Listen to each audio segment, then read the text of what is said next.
Raptors Digest. I apologize right now for those technical difficulties with the intro, but what's up and welcome back. We got a game against the Suns, pretty well a fully staffed Suns team, so as much as I've been happy with the recent success, how could you not be? You can only face who's in front of you. This will be a very interesting measuring stick game. I'm already seeing some speculation in the chat. I had Ramaz message me earlier today saying he's predicting a win for the Suns, but a close, fun game. I have Tom Moreau asking, do I bet with my heart? Do I bet with my head? He ended up betting with his head and took the Phoenix Suns, I believe. But I still have my Raptors bets tonight. I'm going to show you them right now. So those are the bets that I've placed. My hotkeys are not working at the moment. That's a little aggravating. I don't know why that's happening. Let me see. There we go. So as you can see, OG Anunoby over 18 points, or I guess 18 points to hit the over 17.5, and then DeAndre Ayton to get the double-double. That's nearly triple your money back if you bet on this. I release all my betting lines pre-game on Twitter, so make sure to check those out. I'm going to get back to doing the shorts as well soon, but Devin Booker at the free throw line misses. Like to see that. This should be a really fun game, guys. So that's my bet. Let me know if you have any of your own. I always want to hear them and cheer along with you.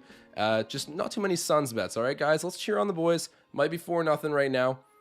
We could get a win tonight, and oh my God, would it feel good. So shouts out to everyone who's already in the chat. Let me get this scoreboard refreshed for you guys. We already almost got 30 live viewers, so drop that like spike nice and early to help out the channel. And why? My hotkeys are just not working right now. Weird, but got that up on the screen now. Hopefully I continue to figure out as this goes. We've added in so much stuff to the stream recently. I think the background music is playing too. Just trying to get all established here. See, normally I have most of this squared away with by the time we're on, but there we go. I think I'm figuring it out now. So apologies for the bit of a slow start here.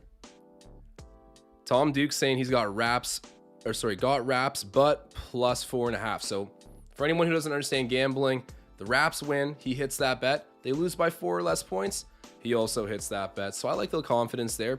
Plus 4.5's nice. Jeremy W saying go Leafs go. The Leafs are playing tonight. They got a late one, so I'll be going right from this live stream to doing some work with Leafs Digest. Make sure to check that out post game if you guys are following along with the Leafs this season. Oh, and Yuta Watanabe back. Good point being made in the chat right now. Marcel Martin saying better see a big game from him, or at least he's expecting one. So we'll see what happens, but having Yuta come back off the bench is definitely going to be big. He's been a spark plug for us every time he's come back out. Started off the season injured, but ever since he's been healthy, he's been good. And oh, Pascal Siakam getting the mid-range to fall nice and early here. We're tied up 6-6. Gotta get my flames on for the guy Spicy P.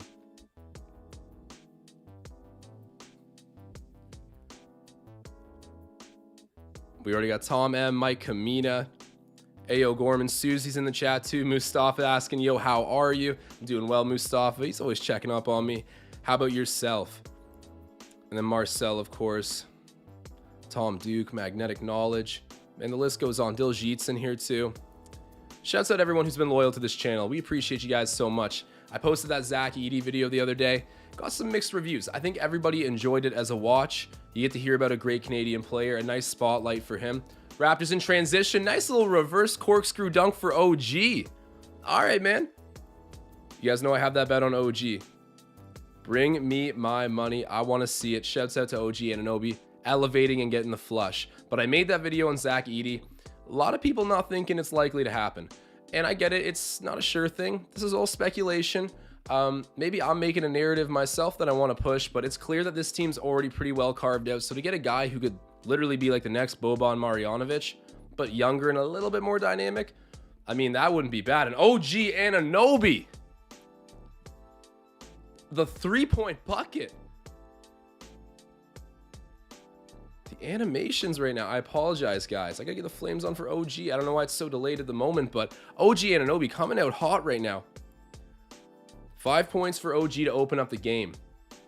Scoring on back-to-back possessions, no less. Siakam kicks it out to Fred. He's been playing great and gets the 3-pointer to go. I believe that's his first shot of the game. Fred VanVleet hitting the 3. Making that all-star case, guys. I got to come early and often with the propaganda. If you vote for me, all of your wildest dreams will come true. And as you guys can see probably in the chat, we're already missing Scotty Barnes as well as Gary Trent Jr. again in this game. Scotty's kind of been favoring that right knee. Had to sit out today, but I'm sleeping on a super chat here. Marcel Martin dropping the super chat, doing what he does, saying we're playing patiently and smart. I love it. You got to play that way against a team like the Suns. As I said in the opening here, this is going to be a measuring stick game. Oh, Fred VanVleet. Measure that. There we go. My animations, man, they're getting under my skin already, but they're working after I click the key like 3 different times. But Fred VanVleet, he's starting out hot. That was a difficult shot he just made on the far corner. Everything he touches, like Fred VanVleet can do no wrong right now. And shouts out to him. He deserves that all-star pick. And the media is starting to pick up on it too. Marcel Martin in the chat saying, Frederico, we got to get that as a animation.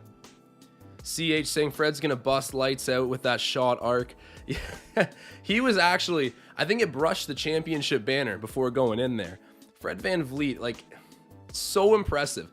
And I've never been one guy to say, you know, look at Giannis Antetokounmpo. What he does is easy. He's a freak, right? He's a absolute specimen athletically. As much as I don't say that, it's like Fred VanVleet is, yes, he's short. And that's why you got to respect the skill a little bit more. You got to arc that ball. You got to learn to finish crafty in the paint. He's had issues being undersized in the NBA, but he's at the level where he's doing everything he wants to consistently. It took Kyle Lowry a while as well. I keep bringing this up, but Kyle Lowry wasn't an all-star until 28 years old. He now has a Hall of Fame career. Fred VanVleet has a chance to become an all-star 1 year younger with just as much great time ahead of him. And you know, this isn't by mistake. This isn't some crazy athletic guy. This is a 6-foot dude who went undrafted and had to get out of the mud. I'm putting the flames right back on for my guy, Fred VanVleet. Jeremy W asking, did Fred have another kid? ? He must have. He's tapping right back into the level he was at during the championship, defensively, offensively. I mean, even now, he was clutch in the playoffs for us in 2019, but now he's just a straight quantity guy. Like last game, he shot 18 3-pointers. There's so few guys in the league who are comfortable doing that, and then to make 8 of them, including the 2 biggest ones right down the stretch. He's clutch. He's got ice in his veins. Fred VanVleet has been polishing his craft, and it's finally coming together for him. Deserves the all-star respect. Okay, we got someone going against the background music here in the chat. I was just streaming through a lo-fi, free non-copyright music. If it's, I don't know the vibes with it. Some people liked it last stream. Definitely let me know in the chat right now if you want me to mute it. I can at any moment. I'm just trying to do up the production as much as possible. There might be a few bad songs mixed in there. It's like a 3-hour loop, so let me know what you guys think. Appreciate all the feedback and support.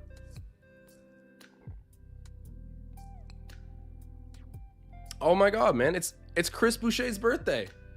Bonjour. Tom Duke reminded me in the chat, man. Chris Boucher. Shouts out the Canadian, man. Happy birthday to him. I knew that earlier today. Hadn't mentioned it yet, but he's been playing great. He has turned his season around, done a bit of a 180 here, and as much as the stats still aren't like crazy as they were last year, the effort is back. That's what I really miss. The defensive energy has fully been restored, and that's what the Raptors need out of him. He's starting to slip back up into taking some minutes from Precious and Kemp, which for a while, I mean, he was looking like our 3rd-string center. Good to see him recover. And I'm excited to do our call-ins at halftime. Of course, we need to open up with Marcel's Minute. That's just a segment in and of itself. But right after that, if you guys want to get in contact with me, Chris Paul with a nice shot. If you want to get in contact with me, at Josh D. Goodwin, you can inbox me over Instagram, and then we can get you set up to call in at halftime and get your voice over the live stream. OG Anunoby shoots the mid-range over Ayton, misses. So as you guys can see, when I pulled up that bet, I have DeAndre Ayton to go get the double-double as well. The Raptors struggle with guys his size, and Ayton's good. I don't think he's having like a crazy season or anything. If you look at his game totals, he rarely even scores 20 points, but he's pretty reliable on the glass, and he's always good for 10 points typically. So I think that'll be pretty easy money. As I said, it's a plus 190 return. Let me just pull it up for anyone who may have missed it. So there it is. OG Anunoby over 17.5. DeAndre Ayton. Need that double-double from him. But OG started hot with 5 points. I believe he's shooting perfect from the floor right now. Oh, no, sorry. He just missed a shot. So he is not. But coming out hot, definitely.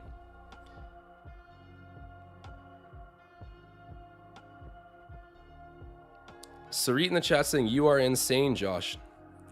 Some people would agree with you for sure. I'm curious why you think that, but... Okay. Needing to lower the music a little bit, I'm seeing. Let me see. Where is it? We're just doing things technically on the fly here tonight, but appreciate you guys helping me through it here. There we go. Music, chill out a little bit. Hey, and Chris Boucher, the birthday boy, getting a bucket. I missed it, but I heard his name come over the PA there. Raptors up by 2. Ayton gets it in the post, throws up the floater, misses, and it's rebounded by Siakam, who brings it up the floor. Get it off the glass and go. He takes the 3. Misses, and then it's rebounded by Birch. Good offensive board. Come on. OG misses the 3. Rebounded by CP3. And if you guys are watching this right now, we already have 60 live viewers. Drop that like spike. Help out the channel. My animations are sabotaging me here. It's going to be a long night.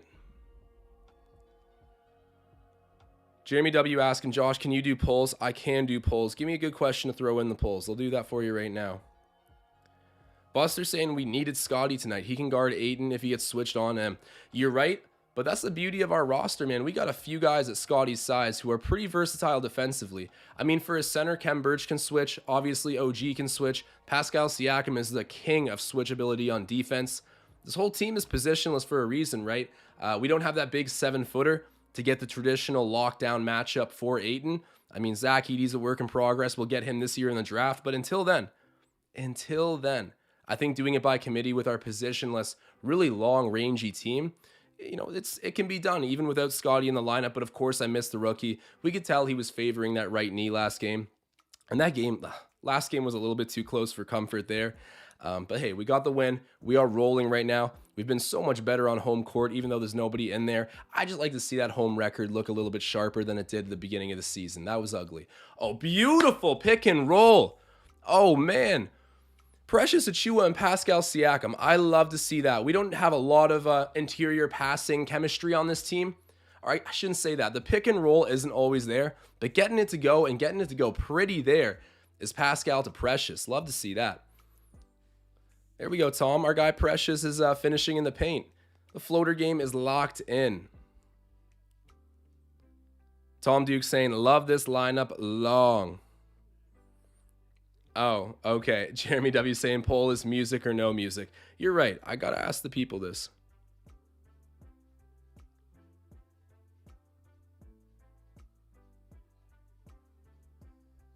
I think I got to go into the studio. But yeah, I need to get a consensus, a democratic vote here on what I'm doing with the music. And Pascal, man, I'm just playing around with my OBS trying to get everything sorted, and I'm missing some sweet plays right now. Pascal Siakam scoring for the Raptors. We're up by 9 points with just over 3 minutes in the opening quarter. I saw someone mentioning Jalen Smith in the chat. There he is out there rocking the goggles. Throws it back up to Cameron Payne, the ex-Raptor. I dropped a video on Campaign on Courtside Digest. He turns over the ball, passes up the floor to Pascal Siakam. Oh, wow. Oh, my God. Pascal Siakam in traffic. Heavily contested. He wants the and one call. Doesn't get it. But the tough bucket falls. 27-16. Tom Moreau, I told you to bet with your heart, man. And the reason I also took the bet there on OG and Anunoby earlier, let me pull that back up, is because I thought with Pascal Siakam surging this well right now, I felt like there was a pretty good chance that Mikal Bridges, one of the top defenders, at least on the perimeter in the NBA, would be covering Pascal. CP covers Fred, who's also red hot. That opens up things for my boy OG, so watch for him to get 18 points and that double-double for Ayton. But now to figure out this music debate. I posted a question in here the other day. There we go. How is the music? No, I got to reword that. Do you like the music? No, I'm going to go, it's a yes or no question. I guess that is too, but music or not? There we go. Ask the community. You guys let me know. Thank you, Jeremy, for pointing that out to me. I always forget I have the poll feature here. We usually just use it for the GOAT debate when we spend like, it's crazy. I'll open up a debate in like the first quarter of the game, and then I'll go back and look in like the third or the fourth, and people are still arguing about it. Best point guard of all time is a debate you do not want to bring up at the family Christmas table. Like, you just can't do it. It'll create wars. Is Steph Curry a point guard? Is he a shooting guard? You know, is Magic Johnson truly positionless? Can we call him a point guard? Oh my God, I can't. There is no winning this argument, guys, and it goes on forever. That's also why I love being on here. There's so much hoopers to talk about and talk to. It's a great community that we got. And if you're watching right now, help me out. Drop that like spike. Ramaz saying Raptors should go after Karis LeVert. That would actually be a nice little touch. I think he would definitely cut into the playing time of Gary Trent Jr. And we've learned that Gary Trent Jr., if you don't start him in the game, pretty similar to Norman Powell, you might not get the most out of him. I mean, if you can get a Karis LeVert for cheap, I'm all in. But I don't think that's a fit that we'll be able to make happen right now. Karis LeVert's a baller, though. Indiana's definitely, I think he's still fairly young. What is he, like 25? They can build around him a bit. And I wonder what's going on with Sabonis as well as Miles Turner. I think the rumors have died down there a little bit. Sabonis is playing unreal. I mean, just at a super high level. Miles Turner, still a really good rim protector. Can surprisingly shoot the three pretty good too. He's disgruntled there, wants the offense to run through him. It doesn't really make sense to do that with Miles Turner. But teams, especially the Raptors, really want one of those two guys. I've been saying that Turner's the realistic one that I think we can go and get. And I think we've been asking about this guy for so many years. It could happen. Who knows? Hey, and speaking of rim protectors, JaVale McGee is scoring that bucket. I got to say, I'm a JaVale McGee fan. I think he adds like just a sneaky dynamic to a team. We need someone like that who can just take any defensive matchup, get crazy alley-oops, and just be a rebounding force. You know, they don't need to play many minutes, but oh, Precious Achiuwa. Checking that out, man. Cuts to the rim and gets it to go. I thought he was going to wind up for a crazy dunk, but he went jam to jelly. The finesse play for Precious. And we got a crazy super chat in here right now. Oh my God. Hold on for a minute here, folks. 1000 says, been coming through 2 weeks. Good stuff, my guy. Keep it going. Spree 1000, thank you so much. I mean, the money, the $20 super chat, appreciate that big time, but also just the kind words and your commitment and support means the world, man. I've only been doing this for so long, so you've been here with me for most of this journey. We're going to continue to keep growing, and thank you so much. Shouts out to you. And we got York Baller in the chat. What up, Josh? How's it going, York? Good to see you showing out. Man, we got a recurrent community here. I love it. I'm telling you, I was in the Raptors Digest community. I was in the comments sections talking to Ben and Riker before I was behind this camera. So it's always cool, I guess, in front of this camera. It's always cool to, you know, think back to just how I started with this community, and now being able to talk to you guys is awesome. Fred VanVleet ends up passing it to Boucher, kind of faked the three, and then Chris misses his own three. Rebounded by Booker. Booker gets stopped by VanVleet, gives it to JaVale McGee, who hands it right back to him. Smith shoots the three, gets it to go. Oh my gosh, was that his second three-pointer in a row? Because I think I saw him hit one just as I was looking up from my screen. I could be wrong, but 29-23, under a minute left in the opening quarter of basketball here at Scotiabank. And we got 80 live viewers right now, so shouts out to everyone in the chat. You guys know the drill. Fred, he's going to cook up Smith here. Oh, nice. Ooh, gets it to go. That's a circus shot. Fred VanVleet, man. Are you kidding me? Are you kidding me? Fred. He's gotten a few of those to go recently. Just an absolutely wild layup that he gets off the glass. 27 seconds left. And then Marcel Martin diving in with a super chat as well. $5 super chat from Marcel, man. Shouts out. He said, friendly reminder, it's not how you start, but how you finish. He's been preaching this for our whole winning streak here because the first half has been ugly. I mean, tonight, definitely not. I love the way we've come out. Someone said we were playing creative and energetic. I agree big time, and our guys are making shots. So that's the real final period there. But it is about how you finish, and we've learned that over this winning streak. It's been really, really ugly in the first half. I mean, to say bad is an understatement. But hey, we're still undefeated in the past few games. That record keeps climbing up, and we keep moving up the Eastern Conference. Let's see where it can go. Fred VanVleet with a deep three misses, but then, oh, Svi. Almost with a hype putback. I don't know how he missed that, actually. Oh, Precious. Bro, if Precious can develop that shot, I hope you guys all just saw. I know Precious missed the shot. We'll come back to what Svi Mikhailiuk just did, but if Precious can get that shot, just sort of like, I don't want to say a pump fake, but a hezzy, like a fat hezzy, everyone flies by and jumps up, and the form on that jumper is really what caught my eye there. He's got hands of stone, but when he has time to like square up and shoot, he's not so bad. Just don't make him shoot any floaters. But Svi Mikhailiuk, credit to him for driving to the rim and getting that rebound. Kind of blew the putback, but still good job for him. You know, that's my guy Svi. I'll defend him. Oh my God. Tom Duke. You guys are absolutely pampering me right now. Tom Duke. Hold on, I gotta get the animation working. There we go. Tom Duke dropping a $50 super chat. Oh man, Tom, thank you so much, man. It honestly means the world. I mean, your support is first and foremost, but this super chat is really just a sweet cherry on top. Thank you so much. Keep coming around. You've been such a part of this from the very beginning. All of you guys, it's so much appreciated, man. And shouts out to Tom Duke. Just throwing around the hammer right now, dropping a $50 super chat. I appreciate you so much. Man, this is wild.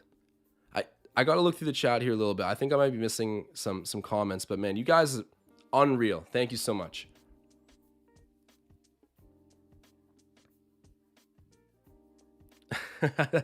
Tom Duke saying, I say too much anyways, so here is a sticker, buddy. LOL. He only put the sticker there on the super chat. I was looking for any kind of text, but I got a sticker. I like that even better. But man, thank you again for that super chat. Shouts out to you. Cheers to Tom Duke.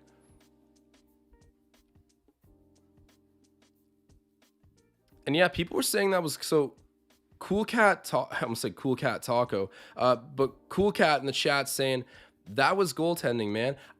I didn't really notice that last play. I was too busy freaking out about Svi Mikhailiuk and then Precious Achiuwa.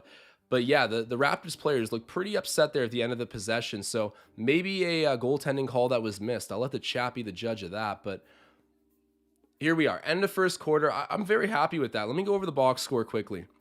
And just a reminder, halftime, hot takes this segment. You guys don't want to miss it. At Josh D. Goodwin. Let me play the animation right now. At Josh D. Goodwin. Message me on Instagram. I'll get you in at halftime to speak over the microphone. Of course, we got to open up with Marcel's Minute. But guys, call in. It's been a lot of fun. Have your takes heard. But right now, let me see. So the stats for the Raptors. Let me know if the music's at a good level too. So Kem Birch has 4 points, 4 rebounds, 1 assist. Nice start for him. OG's got 5, 2, and 1. Van Vliet with 10, 1, and 1. You can't stop that guy. And then Pascal Siakam really caught my eye that quarter. Just playing great. Oh, what a block by Jalen Smith on OG Anunoby. Wow. I always hear about Jalen Smith as that freak athlete. Crazy high ceiling.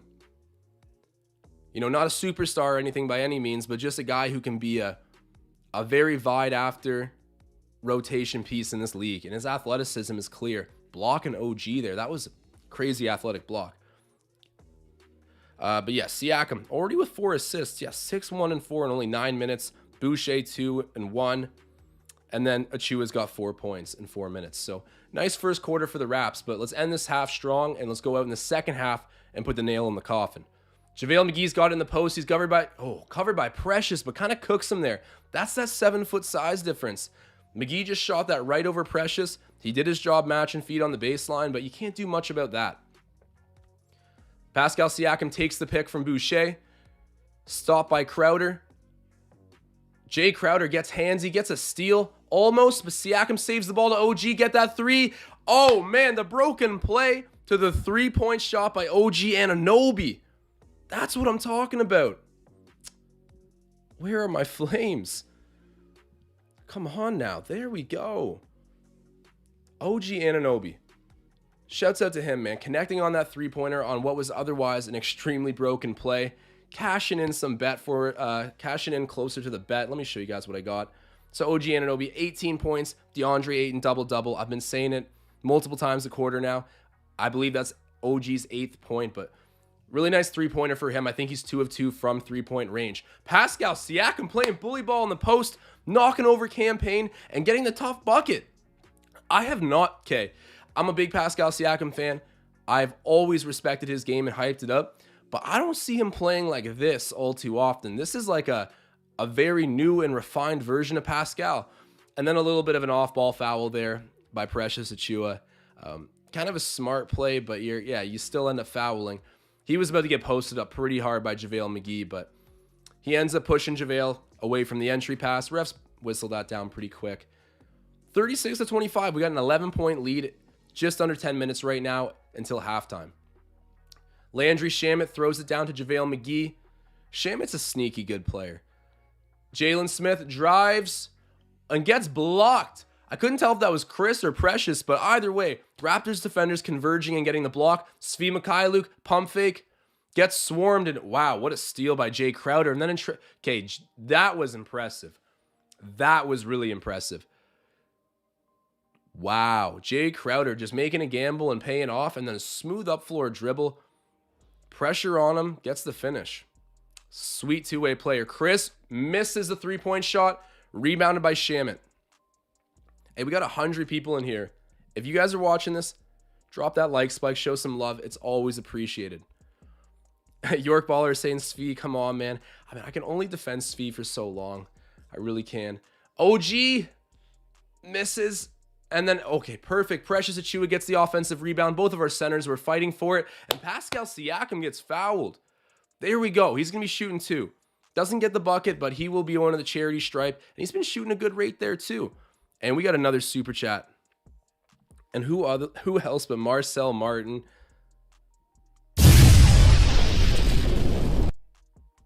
Saying, why can't we do this in front of fans?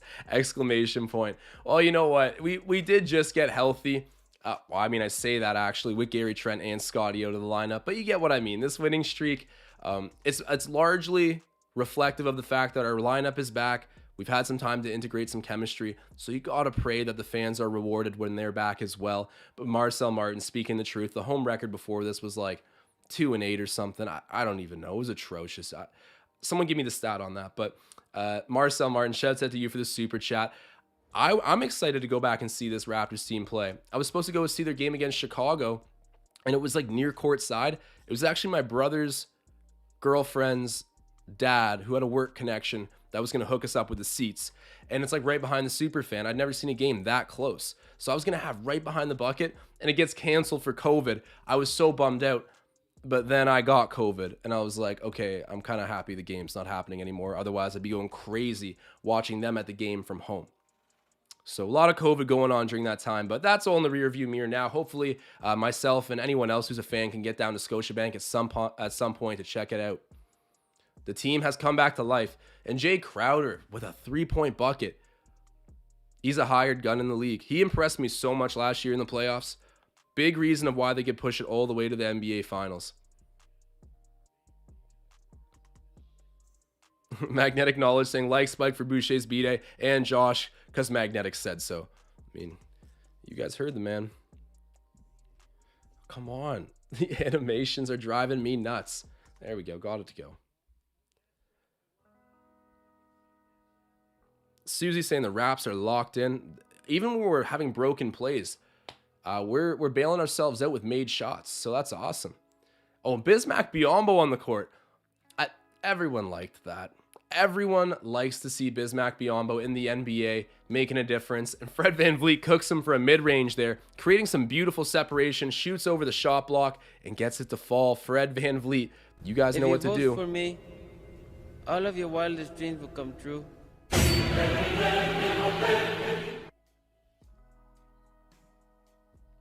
John Buchan asking, will Kawhi re-sign with the Raptors?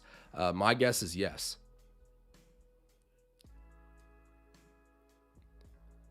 Sarit saying, it is my birthday today. Happy birthday to you, Sarit. You and Chris Boucher, you guys got to go pop some bottles together. Go find him downtown tonight. He's going to be celebrating a victory. Fred VanVleet to Siakam. Siakam shoots the 3 and misses. Rebounded by Jalen Smith. And there's CP3. That was, I said it earlier, but I couldn't bet on Fred tonight. I mean, he's still having a really good start. I mean, I shouldn't bet against him. The guy bets on himself, but I wasn't going to bet on him because CP3's out there putting out the clamps. And then also, like I said, Mikal Bridges I thought would be paired up against Siakam. Opened up the floor a bit for my boy OG, so I'm hoping he can get those 18 points for me. And another super chat. Hold on now.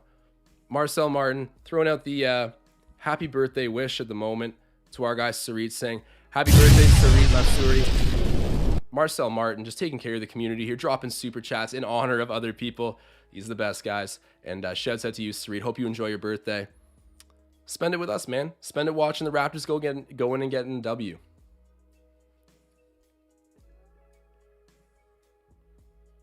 Marcel's proposing kidnapping Kawhi. Yeah, let's make like one of those telecom group chats and we'll orchestrate it. Send me those DMs, guys. We're gonna go over to California and get our boy back.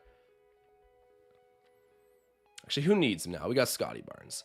We're just saying that because Scotty's not in the lineup tonight. If he was, there's no need for Kawhi.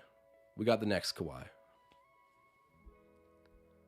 Shayar asking, will OG average 25 next year? I don't think so. I really don't. He plays too off ball. He's got good on-ball skills. He's brought them a long way. But I think if you're playing on a winning, talented team, which I think we'll continue to develop into over the years, I mean, you could even say we are right now. When you're in a good situation, I don't think you want OG Anunoby as your primary ball handler. It just doesn't come as natural to him. Yes, he can do it. Yes, it's continued to improve. Maybe at one day he'll be like a point guard. I don't know. And what I've seen so far, I'm led to believe that, you know, he'll be flirting probably with like a 17 to 18 point average, maybe at his best years, and just continuing to be a lockdown defender. Like, I mean, I'll take that. I'll take that any day. Okay, this is and Marcel Martin dropping another super chat right now on behalf of another member of the chat here, saying shout out to Ramaz for trolling. Keeps the chat interesting. Ramaz does be waking up extra early just to hate extra. And you know what? Shouts out to him. No matter what, we appreciate the loyalty to the community, and the hot takes are always pouring out of Ramaz. That is for sure.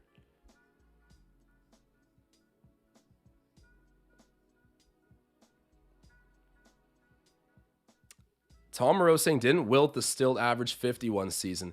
That guy was a cheat code. A complete cheat code. A 50? Really? I mean, maybe. I hear stats about Wilt Chamberlain every day that blow me away. And there's another off-court stat about Wilt Chamberlain that blows me away a lot too. But yeah, we don't need to explicitly mention that. John Buchan saying something interesting here. It's sad to know the Raps championship year was Kawhi's peak. No doubt about it. Interesting take, because, you know, so far, I think it is the best season we've ever seen him have, at least postseason for sure. And he's a 2 times finals MVP. Kind of got that first one for shutting down LeBron and being a good supporting member of those Spurs teams that went, I mean, that Spurs dynasty, really. Is this the best that we've seen from Kawhi? Will he do more with the Clippers? Can he win again? What do you guys think, chat? Let me know. You know, I'm going to make a poll. I'm going to use this. Raps get the ball, push it up in transition. Yuta Watanabe to Precious Achiuwa. Yuta gets it back. I'm so happy to have Yuta back in the lineup. Kicks it back out to the perimeter. Ends up with Fred VanVleet. Come on, Freddie. Give me a bucket here. They missed the 3. Okay, so the poll results, I believe, for the music, is that 52% no. This is such a close one. This is a close one. Okay, you know what? Maybe lo-fi isn't the basketball vibe. I'll admit that. Maybe I got that wrong. So I'll turn off the background music for now. I got to listen to the poll results. I have to. And then I want to set this new poll, but it's not letting me. Guys, I'm just having endless technical difficulties here. We go. We'll end that poll. Should let me make another, but it's not.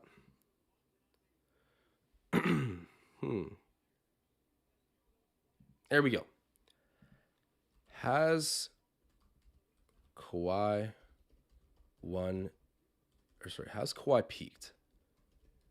No, sorry. Did Kawhi peak with the Raptors?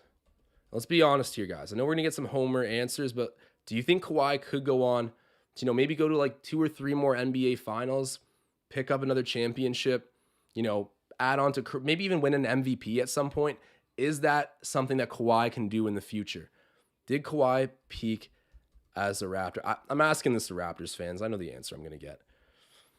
But hey, I'm curious to hear, because I mean, I think the truthful answer is that he did peak as a Raptor, but I'd be curious to hear some people speak up and say, maybe a case otherwise. I'm always going to be a Kawhi fan. We got to be grateful for what he did here. I'll never cheer against him. Actually, he plays for the Clippers, so it hurt extra to see Serge Ibaka go there, because I could tell that Serge Ibaka was so upset and just like personally hurt to have Kawhi leave the Raptors when they could have run it back to a championship. So the next year in free agency, I know a bunch of stuff went into it. I know the Raptors weren't great to Serge, and there we go. Oh, gee. When I say they weren't great to Serge, I mean, they didn't want to give him the contract that he wanted, so I get it's a business at the end of the day. But to see both of them end up on the Clippers, and they were two of the biggest pieces for us in that run. Yes, I think Serge Ibaka was like a top 6 player for us on that run. You know what? It was difficult to see. LA's got a good team when they're at full health. And the Lakers continue to be a circus. York Baller saying we need to get more from the bench right now. 40-37 is the current score. Someone was asking for a score check a moment ago, and that's because I got my bet over the screen. But OG Anunoby currently has, I believe, 10 points. All right, so we're definitely on pace to hit that bet. And the better he can play, better chances that we get a W and keep this lead. Ayton covered by Watanabe at the moment. Interesting. Yuta hands it off to Siakam. Siakam's met by Bridges, so I was right that Bridges was going to end up guarding him tonight. Chris Paul ends up on Siakam. Siakam throws it out to Anunoby, gives it to Van Vliet, who's guarded by Booker. Fred, nice pick and roll with Birch, kicks it over to Siakam to the corner. Beautiful basketball. OG misses. Oh man, beautiful basketball. Interior to exterior, inside out, playing great passing basketball there. And Chris Paul responds with a 3-pointer. Jeez. Chris Paul's the real deal. Last playoffs, I mean, for people who weren't familiar with Chris Paul from before, if you watched the last NBA Finals, you are now. Just an absolute beast. The Raptors miss point blank. Bridges in transition gets it. Oh, man, the Suns are up by a bucket now. 42-40 the score. We got to get our footing back here.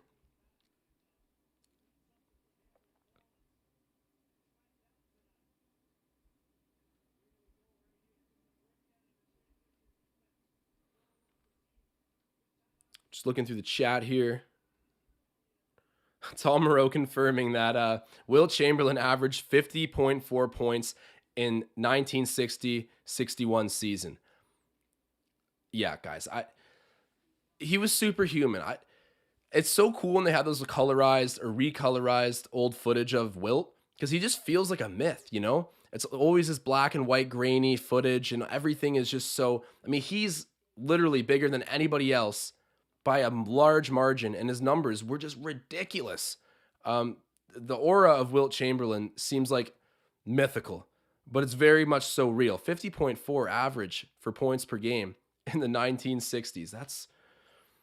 We'll never see anything like that again, but crazy stuff. Wilt Chamberlain, man.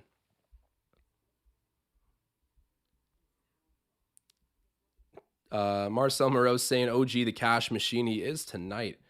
OG's going to bring me my money. Going to be rewarded for betting on him. He's as I was saying earlier, he plays off ball so often that I think he's never going to average a crazy amount of points, but that's not like OG and Anunoby at his best anyways. You want him to get 15 to 20 points a night pretty consistently and just lock down the other team's best options. And he does a pretty good job of that already. So I'm very content with OG and Anunoby. I don't see him offensively, going that far past this point, just upping his consistency, improving a little bit, and then just continuing to work on defense and mastering that. This Raptors team's so defensive-minded. I love it. Nick Nurse loves it. The league hates it. Every star says they hate facing the Raptors. It's always music to my ears. Marcel Martin reminding the people the final buzzer is the only one that matters. That is the truth, the cold, hard truth. Oh, this is interesting. So John Buchan asking, okay, Josh, what is your top 3 Raptors ever? Top 3? I got to go with obviously Kyle Lowry, DeMar DeRozan. And then, I mean, this is a cop-out answer, but yeah, probably Vince Carter. And I like the way Marcel put it. Vince Carter's not the reason we want to change. Like, you look back at what he did. He didn't like elevate us in the standings to a point of like, okay, he's the reason that they're a winning team. They're going to push deep because of VC. It was never that consistently, but he brought enough entertainment value and life to the game in Toronto that we were able to stay there stay in the city through some very rough years. So, I mean, in some sense, yes, there is no championship without him because the team might have be sold, retired, whatever happens when the team doesn't make enough money through viewership. That could have happened without VC helping to establish Canadian basketball. So I got to give him that respect. And I mean, he is one of the better players that we've ever had come through here. So VC, Kyle, DeMar, those are my three. I mean, cop-out answer, but you guys let me know in the comments what yours are. York Baller saying VC was the forefather, LOL. You know, okay, this is kind of off topic, but last night I watched the movie Goodfellas for the first time, and I've never been more proud to be an Italian. That movie is so cool. I can't believe I hadn't watched it before. That and The Godfather, but sorry, I'm way off track here. I just still have that movie on my mind. It was so good last night. Currently, the Suns have the ball. End up passing it down to Devin Booker, who's guarded by OG Anunoby. OG, put the clamps on this man, please. There we go. Wow, I think that was partially blocked by OG. Got my wish. OG Anunoby, I got to put on the Flames for a defensive play on his part. That was sweet. Sticking with Devin Booker, my Flames. There we go. Took it a second, but... Ooh, Pascal Siakam. Great job by Chris Boucher. And Pascal Siakam airballs it, but stays with it as Chris Boucher dives out of bounds, saves the ball. Pascal comes swooping in, gets the bucket. Don't give up on the play. That's something Chris has really embodied lately, is just intensity for those second chance opportunities. There we go. And Chris Boucher drawing the loose ball foul on Ayton. The Raptors get the ball right back off of the Suns' miss. Oh, man, you just love to see that. Chris Boucher, I got to say, the effort, it's not showing up on the box score, but the effort has fully returned. It's going to be tough to match what he did consistently last season, especially splitting time with two other good centers that we didn't have last year. But what he's doing right now is contributing to winning basketball, no doubt. Birch gives it over to Fred VanVleet. Fred VanVleet's picked up by Ayton, gives it back to Birch, and then Siakam shoots the three, misses pretty badly there, and Chris Boucher, again, with another second chance opportunity, but he throws it all the way back into our own end, so that's an over and back. I don't even think we can argue that one, but I love the hustle nonetheless. Maybe if Fred was like, 6'7", 6'8", like the rest of this roster, we would have kept the ball there, but goes over his head, and now it ends up with the Suns. 43-42 the score for anyone who can't see the screen. We're up by a point with 1:50 left until halftime. You guys know Hot Takes segment is coming, so you don't want to miss that. Chris Paul, rare miss in the mid-range, and it's rebounded by Siakam, who's already stuffing the stat sheet. What's he got right now? Siakam's 19, 8, and 3 at the... Sorry. Yeah. No, that's minutes. 8, 3, and 6. So he's just been balanced recently. And who just hit that? Chris Boucher, I think with a dunk? Or Kem Birch. One of our bigs just scored. Every time I look down, we get a bucket. This is tough, but... Raptors up 45-42. Booker with the ball for the Suns. He's got Siakam on his back, and that's a foul. Siakam just tried to get close there, kind of lost his balance. Booker had him in the back pocket. You know how it goes.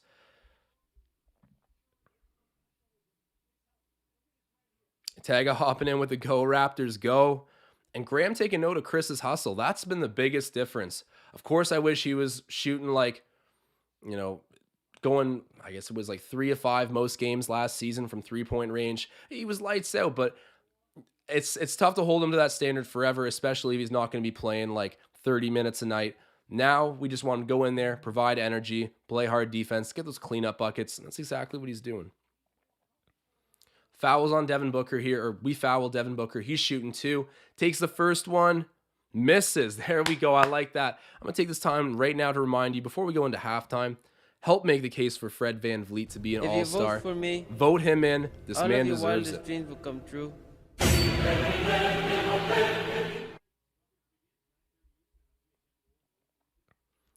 Leafs Digest saying, is Josh the hardest working man in the business? If I'm not, I'll keep working until I am. But shouts out to Leafs Digest. We got that the whole production going on later, reviewing the late night game starting at 10 p.m. You guys want to check that out. It's going to be a lot of fun, and stay up late with us. It's going to be a good sporting night. I hope with 2 victories. I actually put a bet on Betway for that. And oh my God, Pascal Siakam and 1. That's what I'm talking about. Spicy P.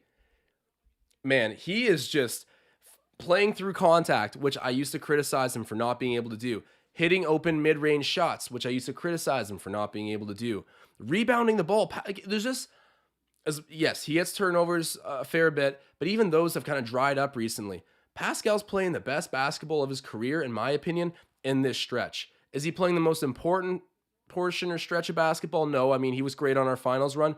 But in terms of well-rounded leadership play, I mean, Pascal Siakam, he's talked me off the ledge here. I don't want him traded. I'll say it out loud. I don't want him traded. Oh, Kem Birch. Chris Paul trying to do a cross-court pass, but Kem Birch basically throws that thing into the first row. Holy smokes. Good effort, good energy right now, to say the least. The first half, it's been good basketball, X's and O's, but overall, it's just been a mismatch energy-wise. We've come right at the Suns and not straight away from the challenge. I said it, it's a measuring stick game. Oh, wow. Jay Crowder with the catch-and-shoot deep 3. He's a hired gun.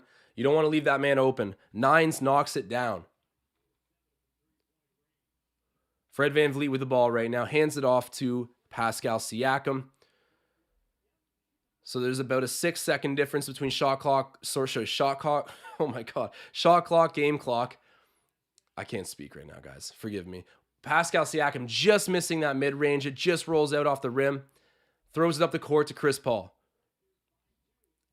Jay Crowder shoots another 3. Wow, and he bricks it. He got pretty open for that 3-pointer there. I mean, he hit one way deeper just on a catch and shoot, but misses that pretty open look. I'm not complaining. Raptors go into halftime up. All right, guys, so 48-46, the current score. It's been a pretty defensive half. I love the energy. We're going to need to continue to score and lock them down to win this. Of course, that's just the name of the game right there, but we do have our hot takes segment coming. So, guys, I'm going to go get another device so I can stream through and everyone can be heard a little bit more clearly. Message me on Instagram at Josh D. Goodwin. We're going to start off with Marcel's Minute. Of course, it's just tradition at this point. It's a segment within a segment.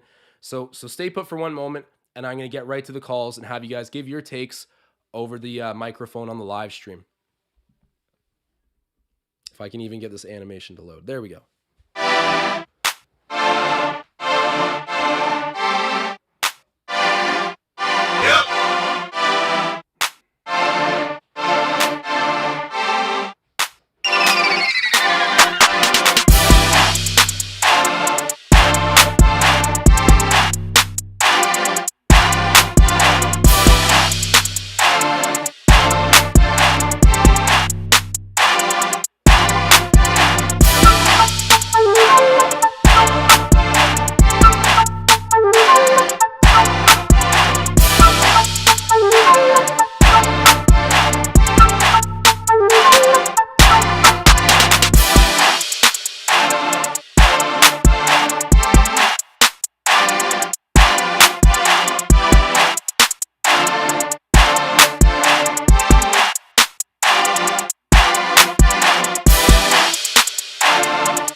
Well, guys, I apologize for that. I'm trying to get my Instagram to log in on this device, but I'm having quite the difficulty with it at the moment. It should take me 1 second here. Come on now. Come on now. Okay. We're going to try to do it through this phone. I'm not sure if it's going to be loud enough. I'm really hoping it is. I'll crank up my mic volume or intake for volume, so hopefully everything can be heard. But there's just no guarantee that I'm going to be able to get this to come over clearly. But hoping it can, I'm going to get in contact with Marcel right now, and I'm going to see if I can get into the device in a second, but I've locked myself out for 5 minutes. So after Marcel's minute, we'll go right back into trying to log in.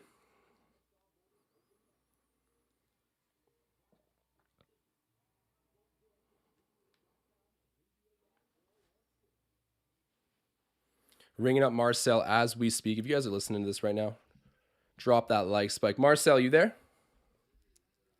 Yes, sir. Yes, sir. Can you hear me? I can hear you. It just might be a little bit faint over the microphone. So that's the only thing, is we're using my phone instead of the other device. Give your takes right now on the first half. I'm going to sort of test it out here to see if it works, but I'm sure the chat will let me know pretty quick. All right. So, it's Marcel's minute.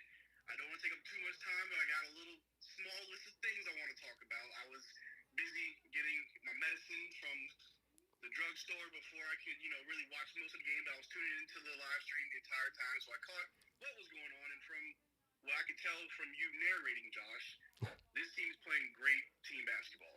I'm hearing great stuff from Boucher, nothing but effort and hustle. And I think that's what his game needs to be predicated on.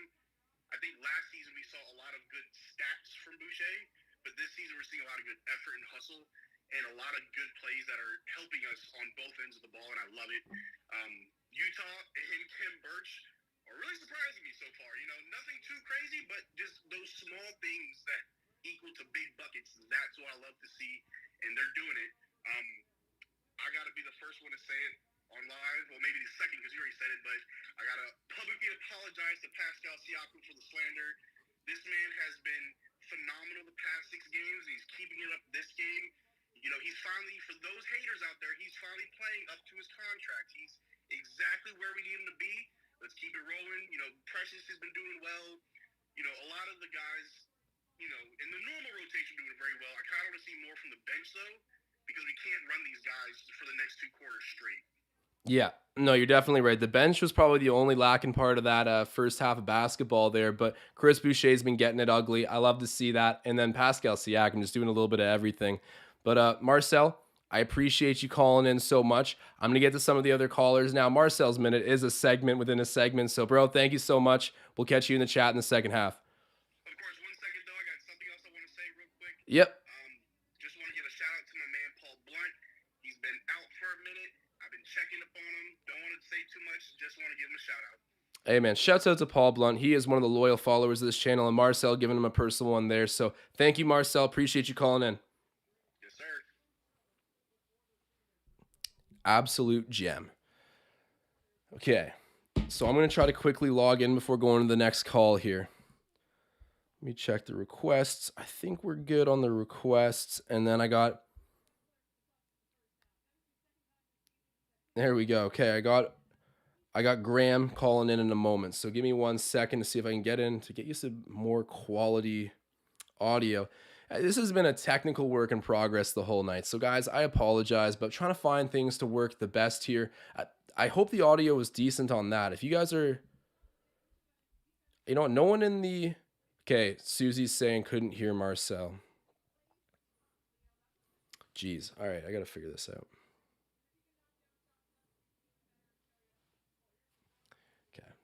It's not letting me in. It is not letting me in. Oh, it's aggravating. Sorry about that, guys. I should have had this set up beforehand with the login already established. I thought I knew my password more than I do, I guess. I don't log in and out of Insta very often, so that's my fault there. I'll try to give Graham a call right now. Graham, if you're listening to this, be extra loud.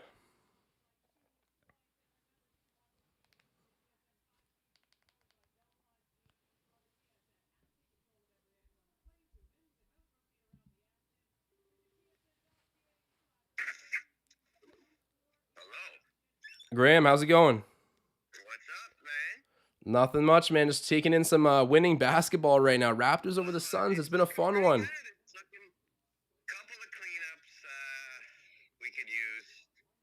Chris Boucher should have a little bit more of an impact for his birthday. Come on, man. He's playing good. Right? He's been playing great defensively, just not enough Yeah, the offense has fallen off a little bit, but I'm just happy to see him out there hustling. Maybe he'll go out there and have a big second half. They'll cap off the birthday pretty well. You got any second half keys to the game? Yeah, hot take, Steve Mikhailuk, all right? Svi Mikhailuk. That's your hot take. He's the key to the second half? That's the yeah, that, it's the hottest and worst hot takes. No, I think maybe OG's looking really good tonight. No, no, hold I'm on. thinking maybe I think you're onto something there. And I'm always the first guy to say, okay, I'm the big Svi Mikhailuk fan, but the bench needs to play better. Even Marcel was saying that as he called in. If Svi Mikhailuk can come to life, I mean, that's a big answer from our bench. I So, would love it. Utah's missing his shot like crazy. yeah. He is not looking like he's been off. Well, first game back, hopefully figures it out. But Yeah, yeah, I know. I love him too, but like yeah. let's get the bench a little bit more lively. Give Fred a little rest, and the rest will fall into place, right? You got Chris Paul and Devin Booker out there. You gotta Yeah, you got to deal with those bring guys. it. They are Right. buckets. Yeah, absolute buckets. All right, Graham. Well, thank you so much for calling in, man. It's becoming a routine hearing from you as well, so I Yep. appreciate it. And we'll see you in the Thank you, chat for the second half. signing off. What was Thanks for that? always having me. Oh, of course. No worries, man. We'll look forward to talking to you hopefully at next halftime. All right, brother. All right. For See you sure. then. Thanks for having me. Just A1 community, guys. A1. Just got a DM from Ramaz saying Marcel put me on timeout with the crying emoji. Guys, I haven't been in the chat as much. I mean, like, try to keep a good balance of answering questions of the chat, looking for super chats, and also watching the game. So I haven't seen everything going on. But just hoping the vibes in the chat continue to be good. I think that it's just a timeout for Ramaz, so he'll probably be back in soon. I mean, Ramaz, if you're listening right now and you want to call in and give some of your hot takes respectfully, feel free to. And if you guys are watching, so we got 80 live viewers right now.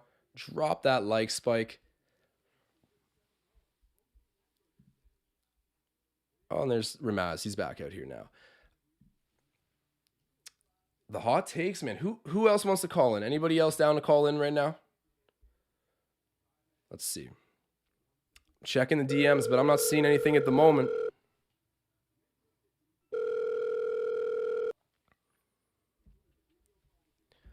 All right, I'll go through the box score quickly. So, as I mentioned earlier, let me pop my bet up on the screen. I need OG Anunoby to go get me 18 points. I've been saying it a ton for the first half. Need that double-double from DeAndre Ayton. I haven't really checked what his numbers look like, but he hasn't looked overly impressive on the court for the Suns, which is largely a good thing. I don't care about my bet at the end of the day. Give me the Raptors W. That's what I'm looking for. That's what I'm saying, Brooksy. So the OG Anunoby right now has 11 points, 2 rebounds, 1 assist. So that's not too bad at all. Okay, we got Ramaz calling right now. Hold on now. Ramaz, can you hear me? Yeah, I can hear you. Awesome, man. What do you think of that first half of basketball? First quarter was great, I'm gonna be honest, but second quarter was kind of bad because of the 3 points weren't like falling and like I don't know, like Jay Crowder was just going off. Yeah, Jay Crowder was going off. Also, Ramaz, if you can speak up as much as possible, this is my fault because my phone's all like the volume's affected, but that you're definitely right on with that. Do you have any keys to the second half? Just try to take like smarter shots. You know, like don't just like chuck up threes and like take care of the ball properly.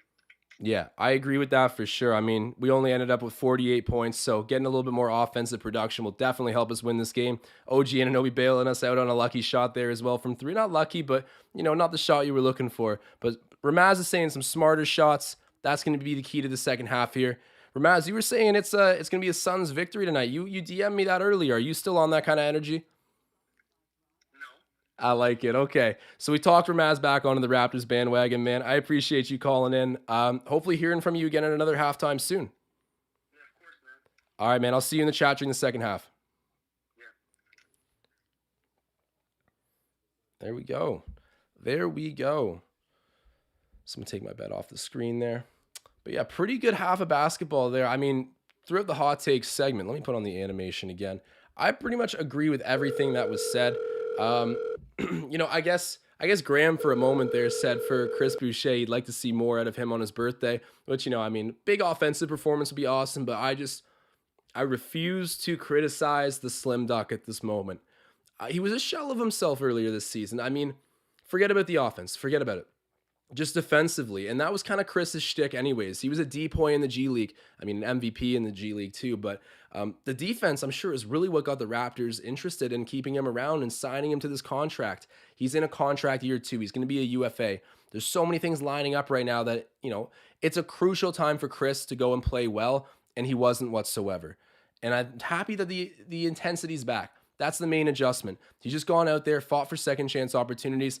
Had his occasional games from 3. He had that game where he was like 5 of 8 the other day. I mean, that's a complete rarity. Don't get me wrong. I'm not saying that's a common thing by any means, but I've liked this game. And if we can get a big second half for him on his B-Day, I mean, that'd be even better. And guys, while we're just hanging out here at halftime, do me a favor if you have not already, vote for Fred VanVleet to go to the All-Star game. If you vote for me, all of your wildest dreams will come true.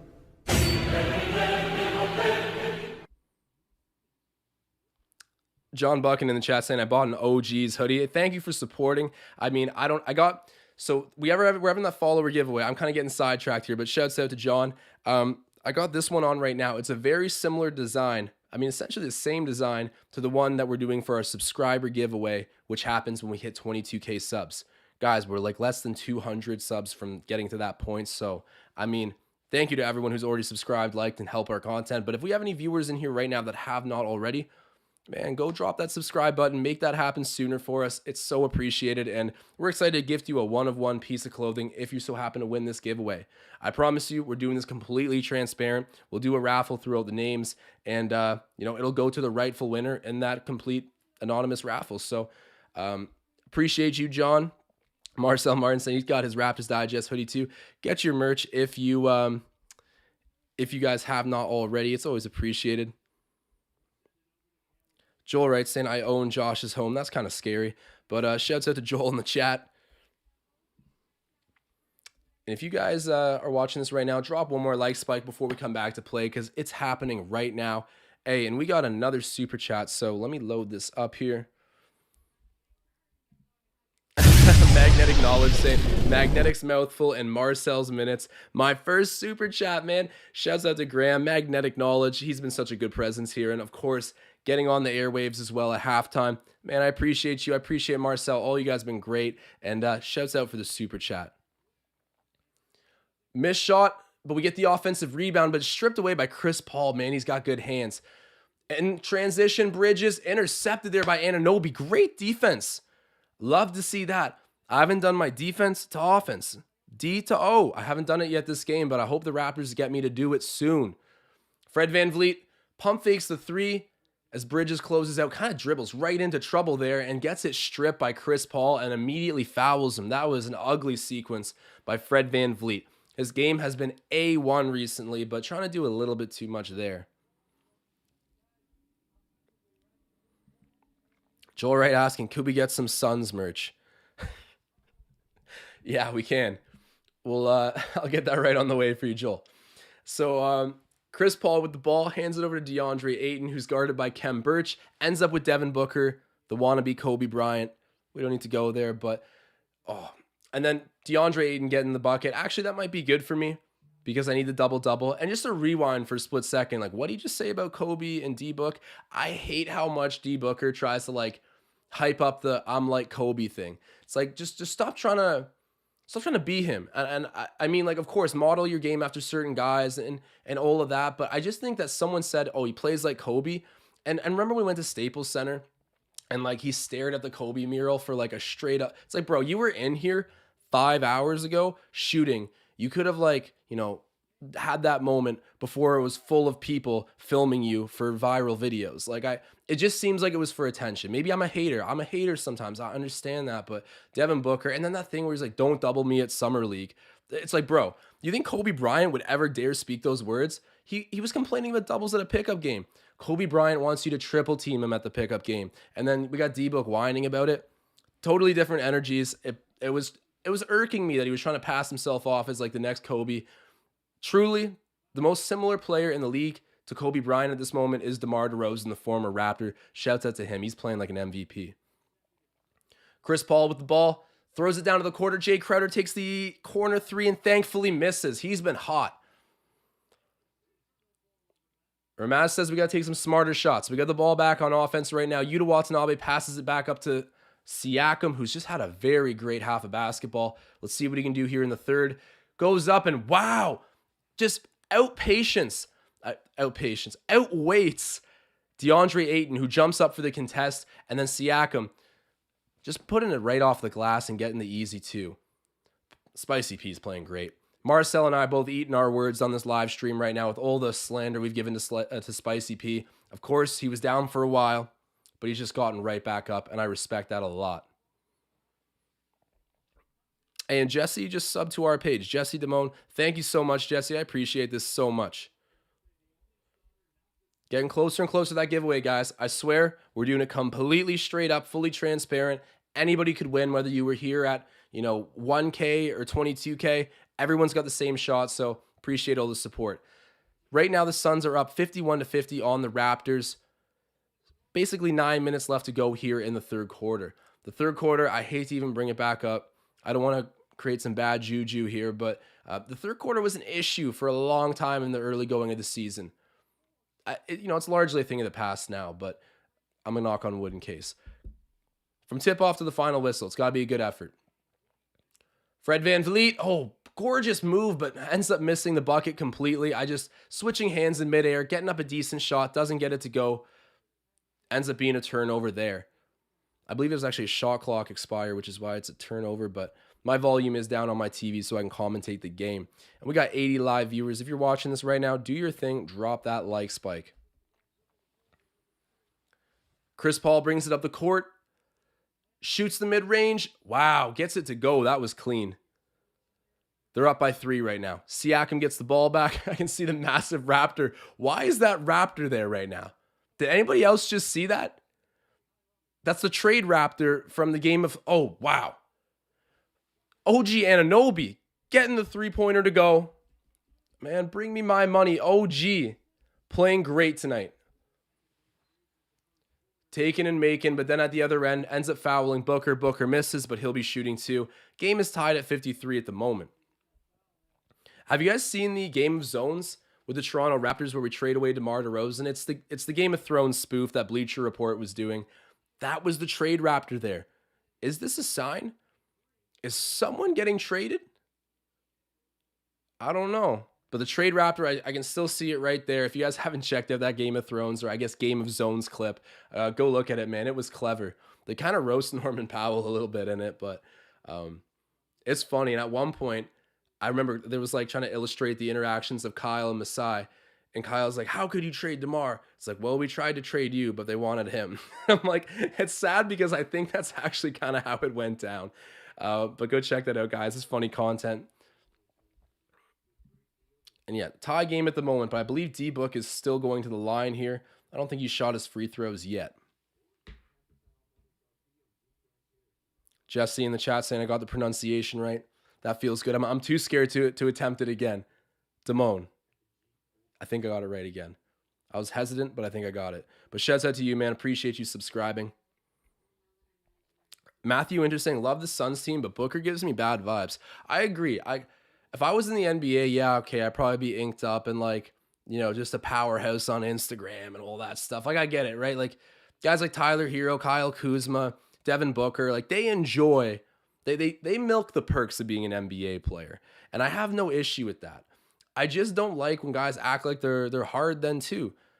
You can be both, but there's some contradictions here. I'm going to bring it right back up because it just irked me so much. Is when Devin Booker, he wants to be great. He wants to be like Kobe. He wants to have that demeanor, the cold killer, the Mamba mentality. But he's sitting there complaining about a double team playing pickup. I know it's not the most fun thing, but you are different than Kobe. I'm not saying you're weird for not wanting to be double teamed at a pickup game. That's understandable, but don't act like Kobe. Okay? I'm gonna stop bringing up this point. I think I'm just smearing the slander all over Devin Booker at the moment. Randy saying salutations, Josh from the prairies, loving the momentum of the Raptors, and they are behind in the number of games played. Like where we are at this time of year. Me too. I think we underperformed right out of the gate because of some injuries and just developing that chemistry. It's not a brand new team, but there's a whole lot of new pieces that we want to integrate and give minutes to. So it has been a bit of a trial and error balancing act. But I agree with you completely, Randy. I think we're at the point where, we're not too far up where the second half of the season might be disappointing. I think that we're probably going to stay at the same level, keep that winning percent pretty similar, or continue to build. I just don't think that, knock on wood, I don't think we're going to regress much. People are getting healthier, the chemistry's there, and I think the confidence is just building. The only thing that could be a sweet cherry on top here is going out and seeing Fred VanVleet make the All-Star game. Give it to me, give it to me, give it to me. And we got a super chat right now. My guy Magnetic Knowledge, hold on. Magnetic saying, let me see. Jesse Damone in the chat, my friend and brother. Oh, that's right. Magnetic mentioned over DM. He's got a buddy Jesse watching right now. So shouts out to you guys. Appreciate you guys tuning in tonight. And another super chat from my guy Magnetic. Appreciate you, Graham. Fred VanVleet shoots the mid-range, just misses it. It's rebounded by Ayton. That's good for my double-double. And hands it off to Booker, who brings it up court. But let me make it rain quick because, Ayton got a board. We get closer and closer. Fred VanVleet getting gritty on defense. Ends up tying up Ayton. We're getting a jump ball here. What was it? Last game, Fred VanVleet had a jump ball against who was again? Was it JV? I think it was JV. Now he's going to go up against DeAndre Ayton. He won the 1 versus JV. So let's see. That Pelicans game was too close for comfort.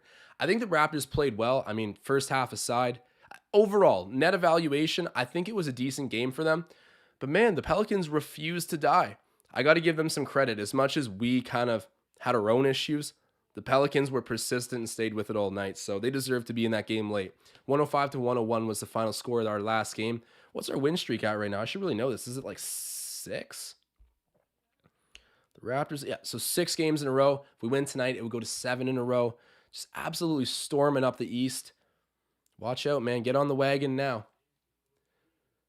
And yeah, that's an easy win right there, unfortunately, for DeAndre Ayton, who throws it right back out, and it ends up at Mikal Bridges, who misses, and then Ayton's there with another rebound. Over to Booker, pump fake. Gets it. He got it. Damn. I've been talking all that garbage about him. Ends up hitting a nice 3.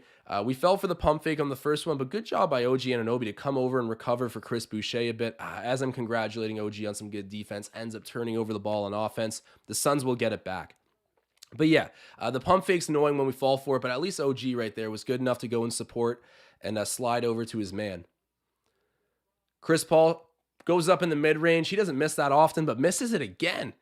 Good stuff, and it's rebounded by Boucher, and our guy Siakam's got it in his hands. He's heating up the ball. That boy's spicy. Give me something to cheer about, Pascal. He's driving in on Bridges. That's a tough matchup. He's the man. He's getting fired up too. Pascal Siakam showing some emotion, getting hype, getting the bucket, and one with the damage.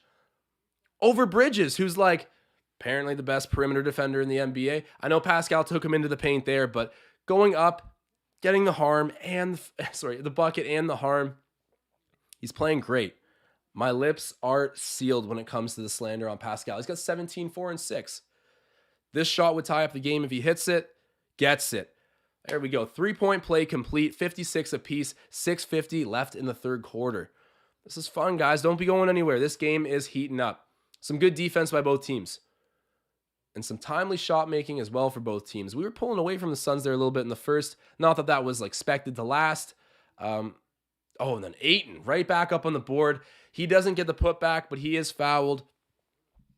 I hate to do this, guys, but let me see how that bet's looking, because Ayton might be on his way to that double-double if he doesn't already have it. Let me see. Ayton has... My animations aren't really working. So Ayton at the moment... He's got...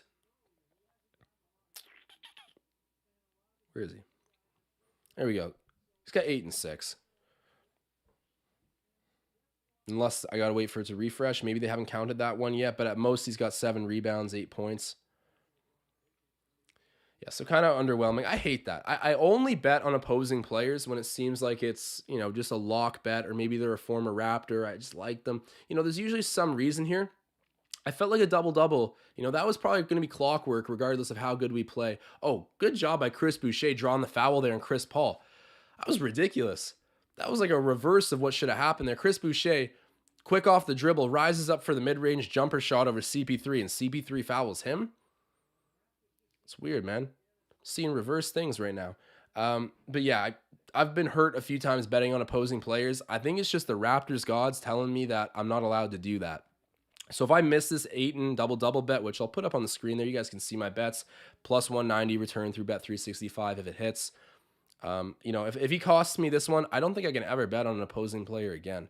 I might need to keep it strictly in-house with Raptors bets.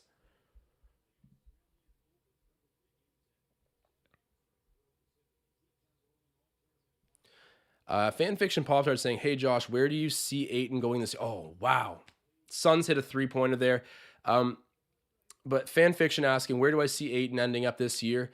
Apparently he wants close to like a max contract, or he did at one point. I don't know if he can be asking for that kind of money anymore. But I'm not sure where he'll end up. I really don't. I'd like to think the Raptors would maybe take a look, but he's far from a pro. Oh, okay. Fred VanVleet. Freddie V, man. Oh my God. He does not miss. Money from 3-point. Ties up the game at 60 apiece. And we got a super chat. Hold on. Let me just get to the super chat here. Marcel Martin coming in with his message, man. He's saying, I said it before the game, but I'm fine with however this game ends. The last 6 wins means more than this game.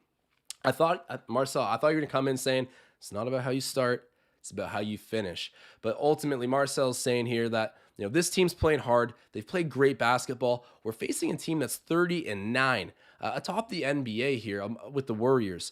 So, this is a measuring stick game. And right now, I'd say we're acing the test. It's a tie game, but I think it looks like we belong, and we don't have Gary or Scotty. So 2 players that would be out there hauling minutes for us. But shouts out to Marcel Martin for another super chat. I appreciate it so much.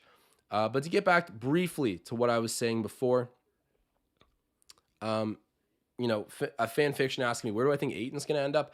I don't know, but if he's really dead set on getting that money, nowhere good. You're going to need to go sign with a team that's like the Kings. I don't even know. Maybe the Kings are even moving smarter. I think if Ayton wants that hectic payday, it's not going to end up benefiting his career because he needs to play on a good team. With Chris Paul, as a good center, that's not very, DeAndre Ayton's not dynamic. He plays the big man role to a very traditional T. You need good supporting cast to make that work. Oh, man. So many offensive boards, but no bucket. The Suns get it, and they're coming the other way. Chris Paul in the mid-range, he felt himself in the spot, and he pulled up, unconscious, gets it to go. 62-60 the score. We got nearly 100 live viewers in here, so if you guys are watching this right now, if you can hear my voice, do me a big favor, drop a like on this video, help blow up the channel, keep things rolling. I appreciate it so much. Oh, Mustafa, I slept on this. Undefeated in 2022, the Raptors are. I completely forgot about that. And in December, we had more, I think we won what? I think I might be totally wrong here, but didn't we win 7 of the 11 games that we played in December? Oh, no, am I wrong? I don't know, but I think we had a winning record. Sorry. Oh, my God. I think we had a winning record through December as well, and it's continued into 2022. This is great. OG shoots the 3, misses it. It's rebounded by Chris Boucher. Those second chance opportunities get the birthday boy his boards. Siakam. Oh, he's got Ayton all over him. And then, wow, Jay Crowder just jumps the entry pass and gets the pick off. Booker's got it now on offense. Jay Crowder, a really good two-way player. Good job by VanVleet fighting over the pick. Great job. That's underappreciated. VanVleet fighting over a really sturdy screen to contest that shot from Booker, and Booker ultimately misses. Fred VanVleet doing all-star things on both sides of the ball. He's never too good to not hustle. And then there's a stoppage here. Is there a key violation, I think? But guys, I remind you this often. I got to keep spreading my propaganda here. Fred VanVleet deserves to be in the All-Star game. Help make it happen. All of your wildest dreams will come true. And Rahul's saying Chris Paul made Ayton look like a max player, but I think Ayton can still tap into his potential. Rahul, you're completely right. You're completely right. I still think there's a very good player in DeAndre Ayton. I just don't think you're going to like DeAndre Ayton if you're paying him that super max money because, as you've been saying, Chris Paul, he can make a center look good. DeAndre Ayton didn't even make the All-Star team and was first-team All-NBA playing with him in LA for the Clippers. Like that, and look at who DeAndre Jordan is now. You know, I'm not saying he isn't a good player, but he's not that. And OG Anunoby. Oh my God. OG, oh my. Hold on. Give me my animation. There we go. OG is a bucket at the moment. Let me see what he's at for points, because I think that's coming close to hitting our bet. Okay, I think that was point. He's at 18, guys. So I think, yeah, that hits it. Hey, yo, there we go. Love to see that. That's unreal. OG Anunoby delivers, brings me my money. We got it raining right now. Love to see that. So all I need is that double-double from DeAndre Ayton. You know, it's possible. It didn't look like immediately on pace last time I checked, but he's looked a lot better in the third quarter, at least a lot more noticeable. But I don't care about my bets. Give me a Raptors W. At the end of the day, that's truthfully what I want. And then the Suns can't get it to go. And then they end up fouling JaVale on the second chance opportunity. But we got Justin Champagnie out there right now as well. And we got a super chat as well from Marcel Martin. He's saying, we're about to go on a 15-0 run thanks to Justin Champagnie. He's taking note too of a Champagnie Poppy, tapping into this game. Getting some important minutes here from Nick Nurse. I love to see that. He has gobbled up Delano Banton's minutes from early this season, and he's getting the whole leash here. So that's really awesome. You know, he can defend, he can rebound. He's just an all-around physical, gritty player that has a pretty sneaky skill set. So the rookie is on the court, and Marcel Martin dropping a super chat just to remind us. Appreciate you, man. Magnetic Knowledge saying Bonga is nasty in the G League. Okay, this is interesting. So Graham's pointing that out, but okay, I'm just seeing Ramaz say build around Justin Champagnie, bro. I'm down, man. He is good. You know, we'll trade Scotty Barnes and get some shooters around him. But back to what I was saying about this Bonga comment. I need to shout out Tom Moreau. Tom, I don't know if you're listening right now, but you left a comment on the video that I posted about Zach Edey, basically saying that, you know, Bonga is someone or a situation you can look at the 905 that you think says a lot about what this team's preferences are at center. And I think you're correct. I think you are correct that they want mobile guys who are switchable. You know, that you can tell even by looking at this team on paper, that's the way they're building. But I still think that Zach Edey, if you can use him as a platoon guy, I mean, some drafts have him going late, but the more and more recent updated drafts that are like buzz about him, they're saying late first round. And judging it off the season ended today, we could go ahead and take him. And we got a Canadian on the team. He doesn't need to play crazy minutes. You could put him out there for like 15 to 20 minutes a game to just go play a very specific role and then hand off the baton to your other athletic centers. I just feel like you need that 7-footer presence. Yes, maybe it's overkill at 7'4", but Tom Moreau, I found that was interesting, the point you made about Bonga and how that makes a statement about how the Raptors view the position. I thought that was an interesting perspective. So, you know, I don't know if your opinion's changed on Zach Edey at all. I still want to see the Canadian come here, the Canadian Shaq. Go and check out the video. People are saying that was disrespectful of me to thumbnail at that, but you know, he's a dominant force.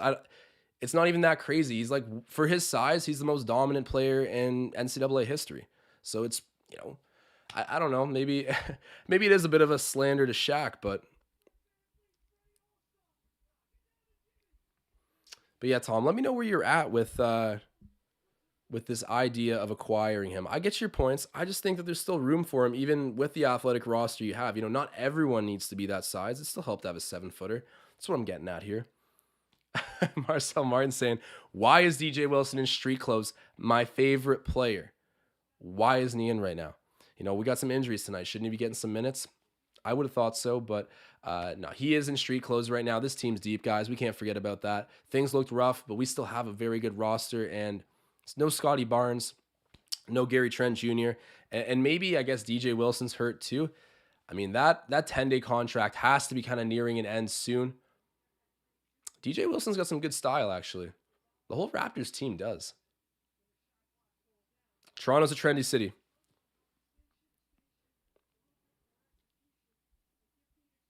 Tom Moreau saying, I'd still like to see Taco just for maybe 8 to 10 minutes per game. Yeah, I guess maybe we don't need to use a draft pick on it if you can get it other ways. I just still see that as a viable avenue. And OG Anunoby getting another bucket. 65-62, the current score. OG's been money for the Raptors tonight. And so Ramaz asking me, what is Edey's weakness? I won't lie, he's in a straight line, not a very quick player. But still, he's very agile, and for his size, like pretty dynamic. Like for a 7'4" player, very athletic.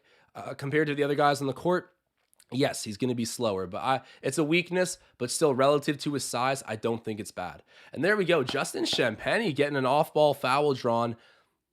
Cam Payne and him getting a little handsy. I thought that was kind of a soft call, but hey, I'll take it. Let's get into the bonus, and let's get Phoenix into foul trouble. I mean, it is just Cam Payne, but I was kind of disrespectful, but you get what I mean. There's scarier guys on the Suns roster, but Justin Champagnie making some positive impacts net-wise. And then we missed the 3. And then foul Booker. That's going to be charged to Chris Boucher. Chris has picked up a few fouls this game, if I'm not mistaken. Let me see what he's at. Chris Boucher. Okay, never mind. I think that's his third personal. Okay, so that is actually a fair bit. Yeah, that's his third personal foul. He's got to be careful. We got a crucial quarter coming up. I mean, he should be safe. I thought he had more, to be honest.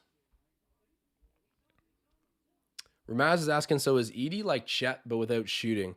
And for anyone coming in here without context, we're talking about Zach Edey, prospect up. He's a prospect at Purdue. Probably gonna declare for the NBA draft this year. I don't know why he would risk injuries when he's got such good numbers right now. He can go and get on a team. I wouldn't say he's really like Chet. I would say he's honestly like a Boban. Like that's the closest player comparable I could give it. Like I saw people online saying that his comparable is also Yao Ming, but I feel like people might also just be saying that because he's Asian. I don't know. But personally, when I look at his game, I see Boban Marjanovic. And if we could get a Boban Marjanovic out of him, drafting him like 19th or 20th overall, I mean, sure, I don't need a Yao Ming at that point. You can give me Boban. This team already has their dudes. And then the Suns hit a 3. Landry Shamet, he's a sneaky player, puts them up by a bucket. OG Anunoby covered by Booker down low. Booker drives. And then, is that an offensive foul? No, okay, perfect. That's charged on Booker. The Kobe Light.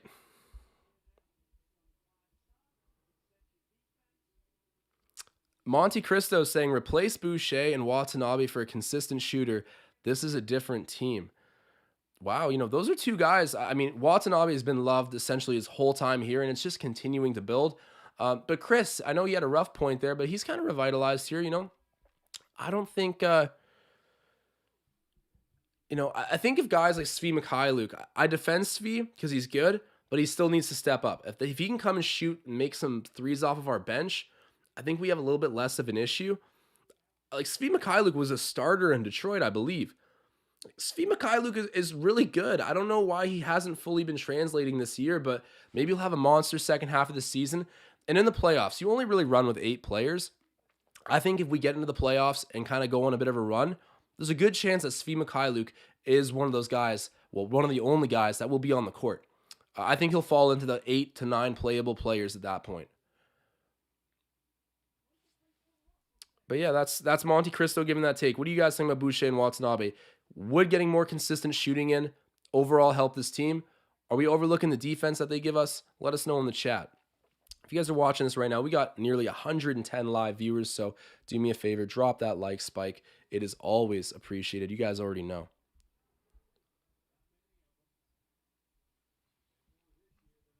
Monte Cristo saying Boucher is not worth an extension. Depends on how much he's asking for, but I think like Kem, he already has the term. Oh, wow. Cam Payne. I disrespected him. Gets the bucket. 69-67, the current score. Under a minute left here in the third quarter.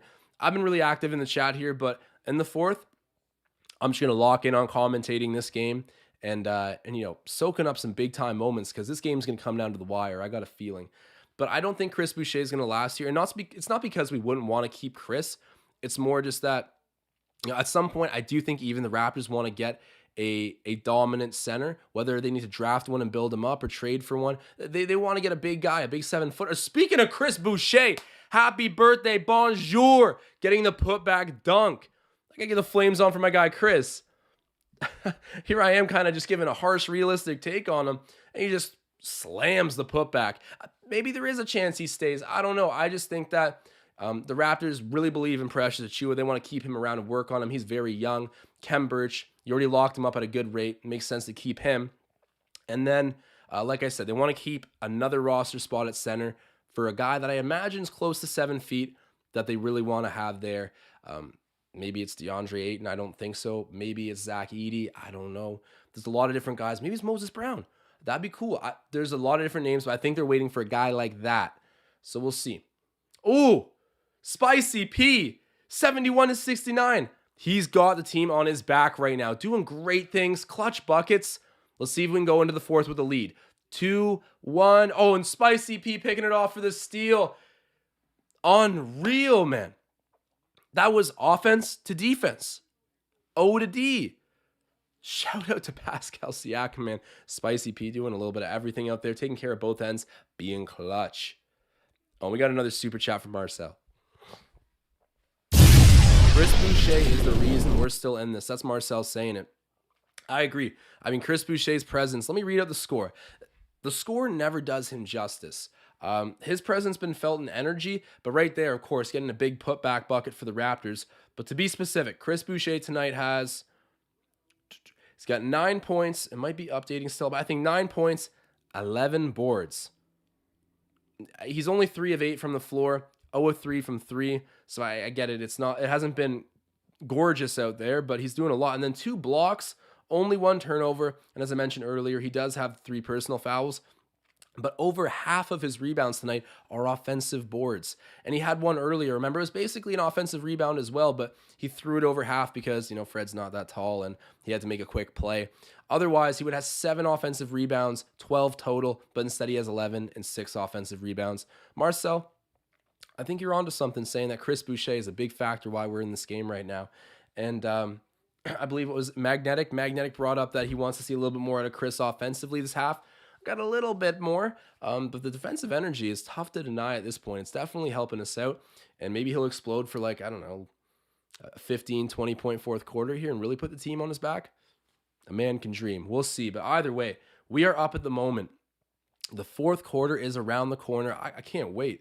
This has been a tight game. It's been a lot of fun, and just as I'm saying this, I notice my laptop's dying. I'm going to plug in this charger and switch to my other mic. This might not be the smoothest process, guys, but I definitely don't want this thing going AWOL on me during the fourth quarter, so give me a moment here.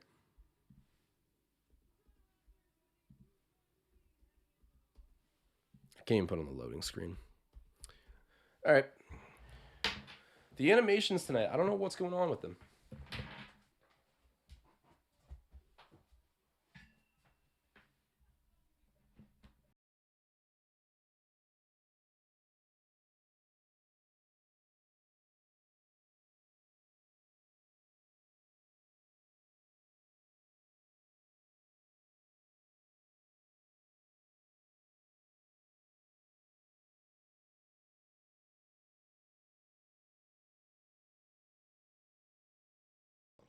There we go. There we go. Okay, I think we're rolling now. Sorry about that, guys, but I'm here in time for the start of the fourth. Bridges misses that shot.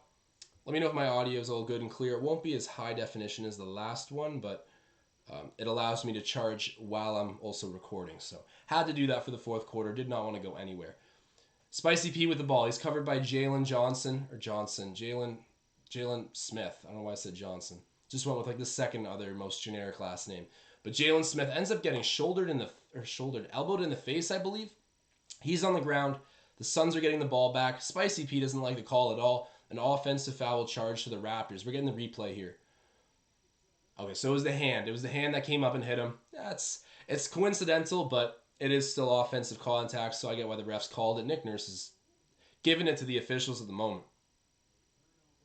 Okay, I have a little bit of echo I'm seeing in the chat. I wonder where the echo is coming from. That's weird. Is anyone else hearing the echo right now? Because I think I have all the other devices turned off. And tie game. Bucket for the Suns right there. Let me know if I have any echo. I know I think it was fan fiction just saying that I do. Okay, maybe this is it. Okay, let me know if that's good now. Apologies for that. I appreciate you guys keeping me updated on how I'm sounding on the other end. You guys are the best for doing that. Fred VanVleet, great first move. And that's the rookie and the vet right there. Jalen Smith. I almost said Jalen Johnson again. That's a totally different player. Jalen Smith getting baited into that foul there by Fred VanVleet. The pump fake, that was a DeMar DeRozan move right there. That's who we learned that from. Fred's going to be shooting too. And we got 130 live viewers. If you guys are watching this right now, make your presence felt. Help out the channel. Drop a like spike. You guys are the best. We're almost at 100 likes. We're at 97 right now. Be the one to punch us to 100. Okay, and Jesse Damone saying, you good? Perfect. All right, I think the echo is gone now. Thank you, Fanfiction, for pointing that out. And Susie pointing it out as well, too. But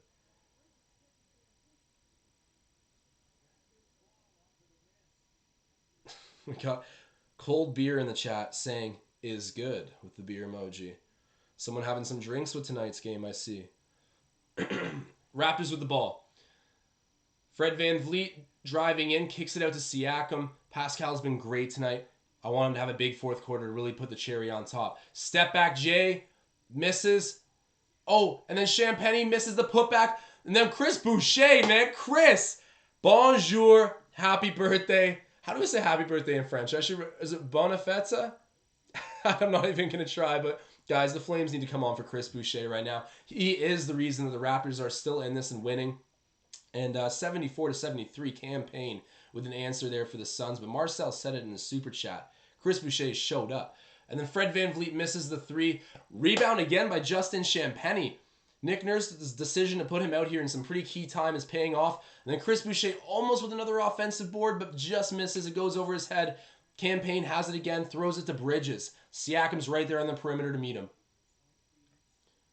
Shamit, he's covered by Champagny, gives it over to Smith.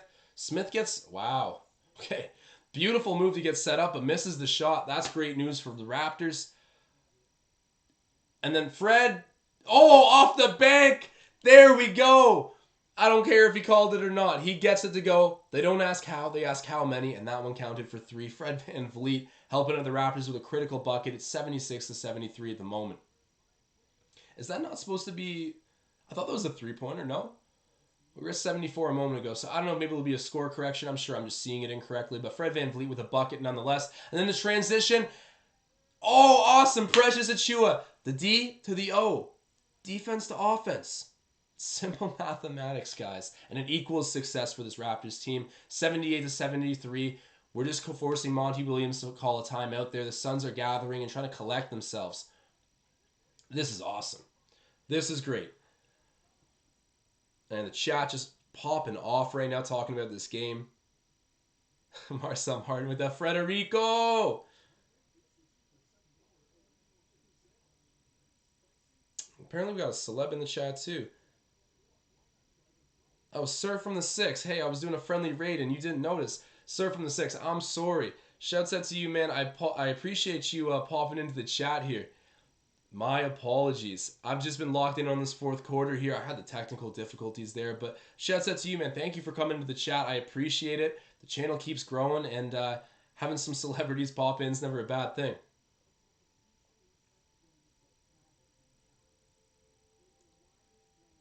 And we got Marcel Martin dropping another super chat, doing what he does. Let me get this animation going. It's a whole plethora of technical difficulties tonight. But I got the animation there. So Marcel Martin, 15-0 run, just like I said. Sir from the 6, all caps. Man, Marcel Martin shouting out other people in the chat with the super chats. He's been doing that all night. And then pointing out the 15-0 run. I don't think we're on that 15-0 run, but the momentum. That's what Marcel's getting to. He knew we were coming storming back. And as he always says, it's not about how you start, it's about how you finish. So shouts out to Marcel.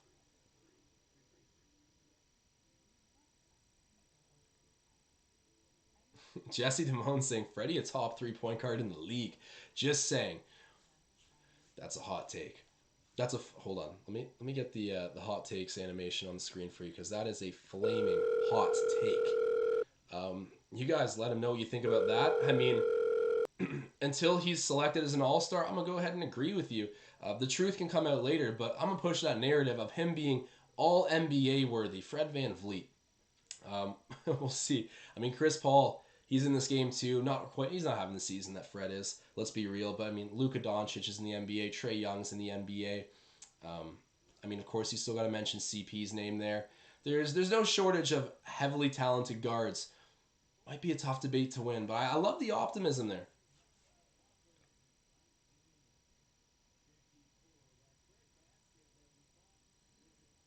Jeremy W saying maybe top 5. I mean, consider some defense in there. Your argument gets a little bit better, and Fred VanVleet definitely brings that. And Ramaz is asking, how did Birch play? Birch played pretty solid.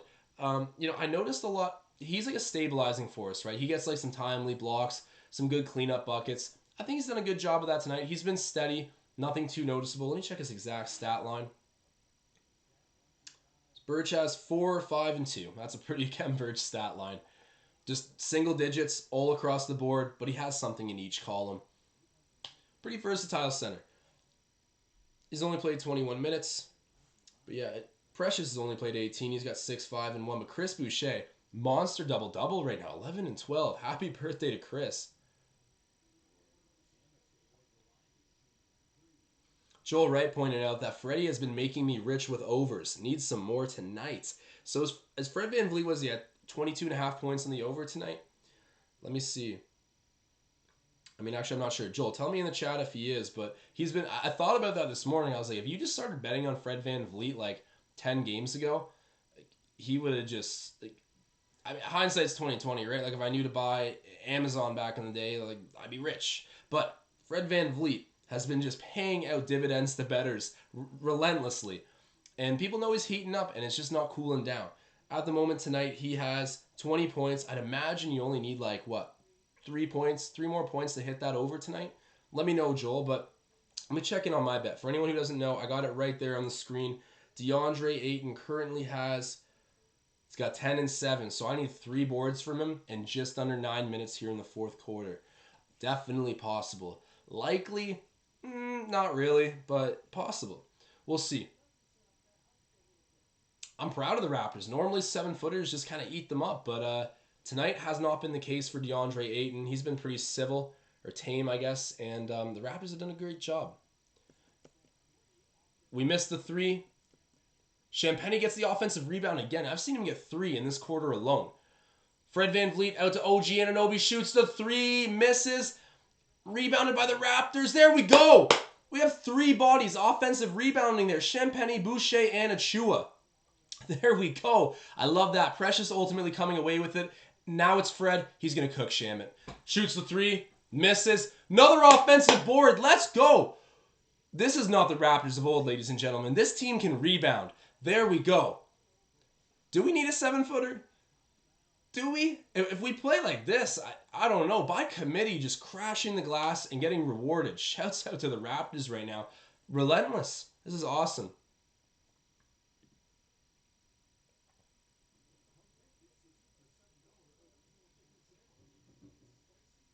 Joel Wright saying he needs 4 more points. So he's got the over for 23.5 on Fred VanVleet. He's got 20 right now. Let's see, man. Freddie V is a fourth quarter guy. I mean, he dropped 24 in the third the other day, but you get what I mean. He's got ice in his veins. This is a close game. I'm hoping to see him go out there and just put the icing on top. Let's see. So 4 more points to hit that over on Fred VanVleet. But let me know if anyone else has some bets that are coming down to the wire as well in this game. It's been a fun one.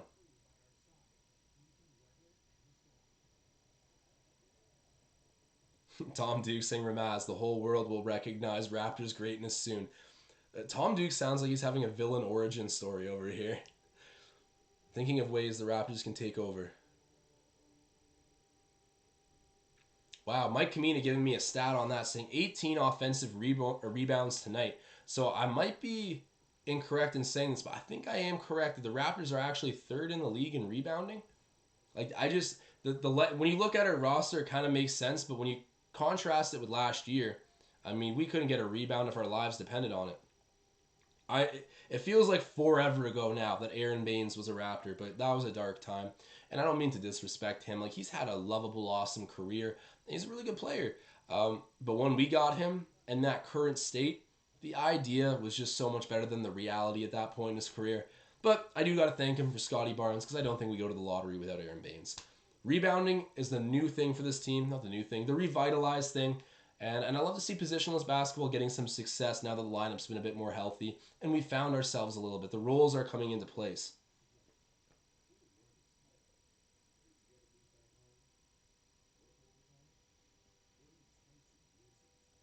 Interesting. Tom Morrow saying guys like Valanciunas going to become extinct.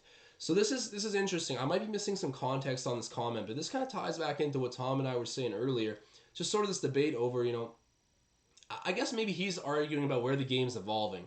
Do you really even need to have, a DeAndre Ayton, Marcus Gasol-sized human anymore?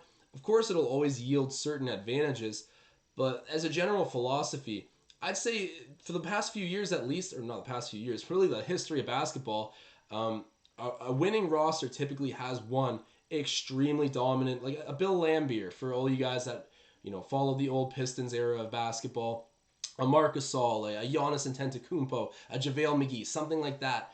But maybe we don't need those kind of things anymore with the way basketball is trending. There's an interesting debate to be had there, but the only thing that can prove it or disprove it is just actual results on the court. So let's see how oh, wow. That's an impressive and one.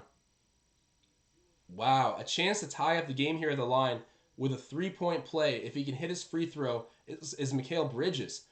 I mean, he caught Precious Achiuwa hanging up there, looking to contest the shot, and then gets the bucket too. That was like a little mini J. The mini jump shot goes in, and he's shooting for the extra bucket at the line, the extra point, gets it.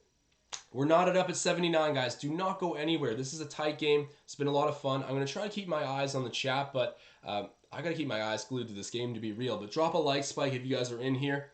I'll do my best to commentate the rest of this quarter because it's going to be a lot of fun. OG Anunoby, he's open up at the top of the key.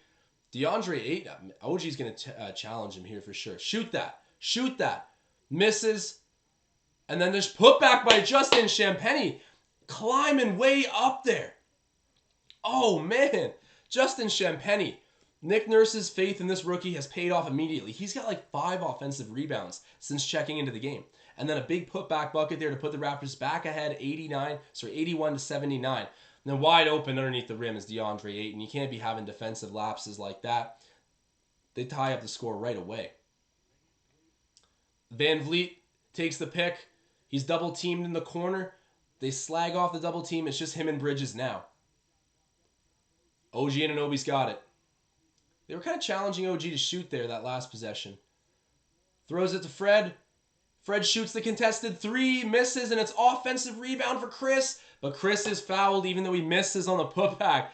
Wow, man, that's like number 12 or 13 on the rebounds for Chris. Let me get a stat check on that, but the birthday boy showing up to play today. Chris Boucher's got 11 and 14 tonight. A monster triple-double. He's got like 3 blocks, too. So 2 blocks. I'm trying to juice up the stats a little bit here. But wow, what a performance for him. Showing out on his birthday. Just misses the first free throw. Come on now, Chris. Got to take the gimmies. Got to take the gimmies.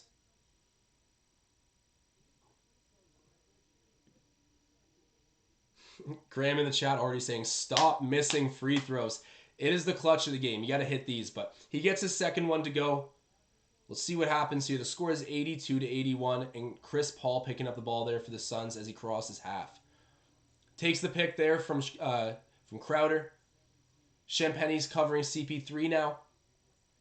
Good job by Precious off ball, trying to shoulder out and box out to make sure Ayton doesn't post him out. And we get the steal. Going to offense and gets another foul on Chris Boucher. Oh my God, Crowder laid him out there. Is he all right? The defense to offense, guys. The D to O. It's rewarding the Raptors. We're going to be shooting 2 again. So Chris Boucher going right back to the free throw line. Yeah, that might be... I don't know if it's a flagrant. Let's see. I don't know.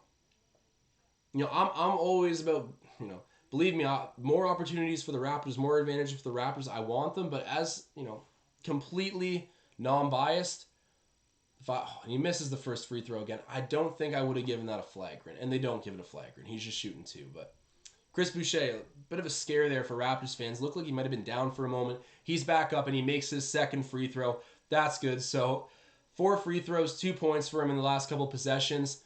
We'll take it. Defense to the offense, guys. I've been waiting all game to say it, and I just got to. CP3 ends up with Ayton in the post. They kick it back out to Bridges, who's open.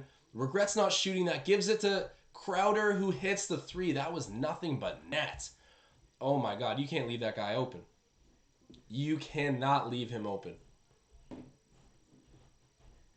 This has been a wild game. Fred VanVleet's covered by Bridges. He's up at the logo. Chris Boucher sets the pick.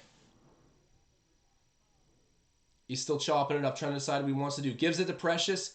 Over to Champagnie. Hit that, hit that. Oh, just misses. And Justin Champagnie with the offensive rebound, bouncing it off Ayton's leg, keeping the possession for the Raptors. That is unreal IQ and hustle. Justin Champagnie, if there's an offensive rebound, you better watch your back because he's flying in there to get it. Awesome job. And I can hear them talking with the Raptors front office right now in the broadcast. Another undrafted gem. And is Champagnie coming out right now? Whoa, whoa, whoa, whoa. Why? Is he out of the game? Yeah, he's on the bench now. Who did they just put back in? It wasn't Precious. Precious was already out there. Maybe it was OG. I don't know what just happened. Maybe it was Siakam, actually. Either way, Justin Champagnie, what a showing for him tonight. I got to turn on the flames for the Rook. He playing so good. Staying within his game. Hustling. Making a big impact. And wow. Mikal Bridges making that lead seem very long ago for the Raptors. They're up 87-83. Hitting that three-pointer right there. And then that was touched out of bounds by Bridges. Good defense by him, but the Raptors will retain the ball. Justin Champagnie getting some big time love in the chat. Predator Kingdom giving his birthday shout out as well to Chris Boucher. Just had a great game too.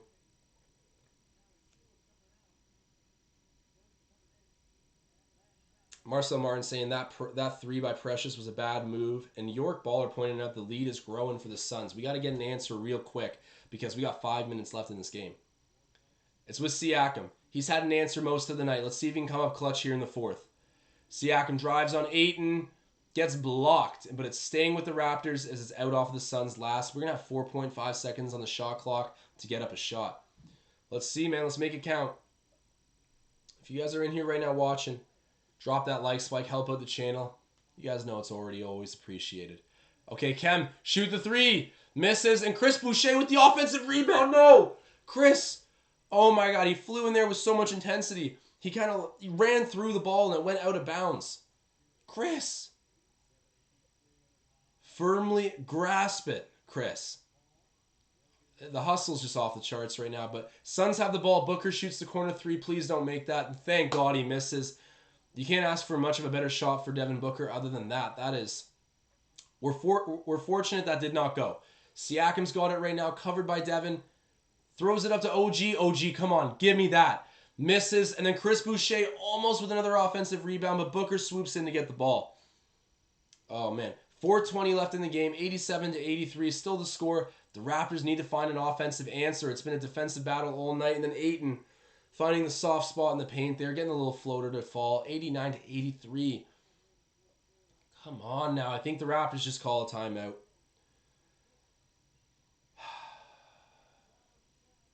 Damn. Ramaz saying, Raptors lost. I don't need to change the PFP. So maybe he has...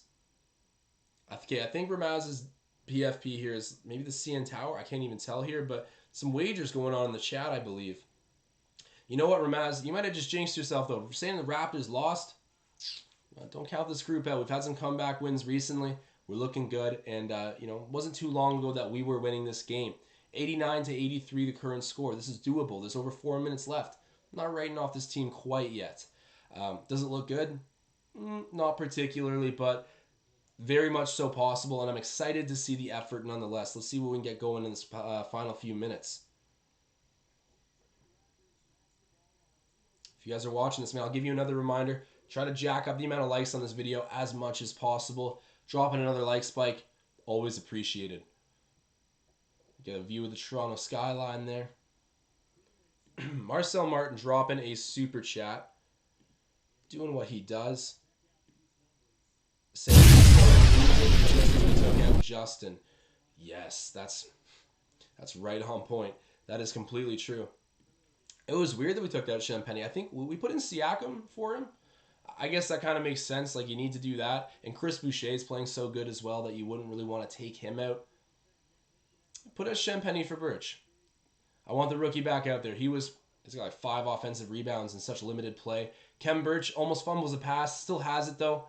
Gives it to Siakam. Siakam's guarded by Ayton. 4 seconds, 3 seconds. Shoots the mid-range. Air ball. And then it's corralled by Ayton. Well, I mean, at least it was a rebound for Ayton.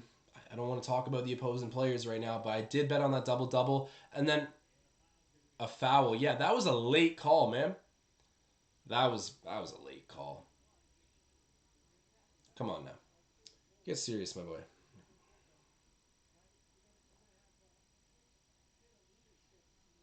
Okay, let me check up on Ayton quick, because, I mean, let me put it up on the screen. I do have that bet on the double-double. So Ayton's got... Where is he? 14 and 8. So I still need 2 more boards. All right, Raptors with the ball here. The score is still 89 to 83. They get a stop on the defensive end. And then Fred VanVleet's got the ball in his hands. All-star that man. And a win tonight would help so much. Pascal Siakam gets the ball back. Cuts in the paint. Get that to go. Thank God it falls. It didn't look great for a second, but it hangs up on the rim. Goes down for the Raptors. That's a big bucket. We're only down by 4 points here with over 3 minutes. All right, 3 minutes now, but you guys get the point. There is some life in this game. Don't go anywhere. Booker's got it. Throws it down to Bridges. Bridges shoots the mid-range. Misses that. Good defense by Chris Boucher. I saw that. I noticed you, big fella. VanVleet shoots the 3. Come on, Fred. Oh, and then offensive rebound, Kem Birch. We've been all over those. OG shoots the 3. Gets it to go. OG Anunoby 1-point game. There we go. 89 to 88. Better late than never. OG Anunoby having a big offensive night. He missed a few shots that I thought were pretty key, but really none more key than that. Where are my Flames on? I'm sleeping on the Flames. So OG Anunoby at the moment, I believe Monty Williams calling another timeout here for the Suns. There's 2:27 left. OG Anunoby has 18 points, 2 rebounds, 1 assist. All right, that's got to refresh. I think he's got 21 now. Maybe not? Yeah, no, he has to. He already hit 18 points. So I'll go ahead and tell you. He's got 21 points in the game, 2 rebounds, 1 assist. I don't know how outdated this is. I don't know why it's not refreshing. Well, either way, guys, OG Anunoby, you can see it with your own 2 eyes. He's playing great. Fred VanVleet's got 20. Siakam's got 22. Siakam's got 22, 6, and 7. Like, he messes around and flirts with a triple-double every single night these days while putting up 20 points. Yeah, I think he's got like 4 turnovers still, but we don't need to talk about that. Let's just keep the vibe high, the energy rolling. Got 2.5 minutes here left of basketball to win this game. Devin Booker's got the ball. He's covered by OG. Wow, beautiful job by Booker to make space, but he misses. He misses. Raptors have the ball. Come on. Oh, I want to see a lead so bad. Give it to me. Fred VanVleet drives. Oh, great job making space, but then What was the whistle for? What? Fred cooked him. And then... I guess we got fouled off ball or something. Fred VanVleet's bucket does not count. That would have been a nice bucket. Kem Birch has it currently. Pascal Siakam now with it. Throws it down to Kem Birch on the baseline. No foul? No foul. Are you serious? No way.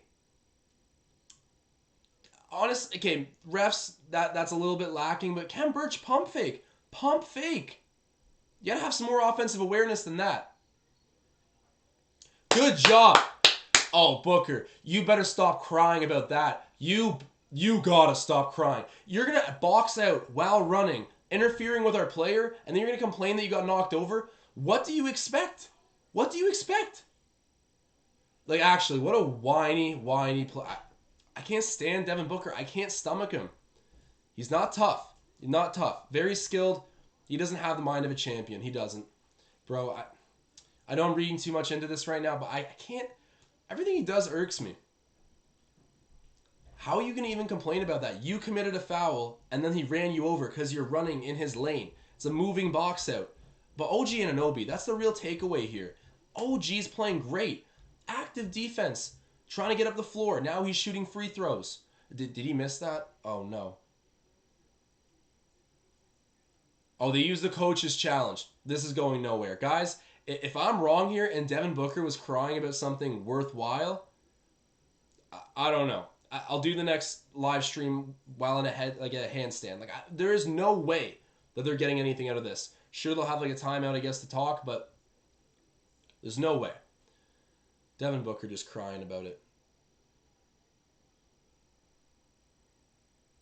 People in the chat telling me I'm behind bad.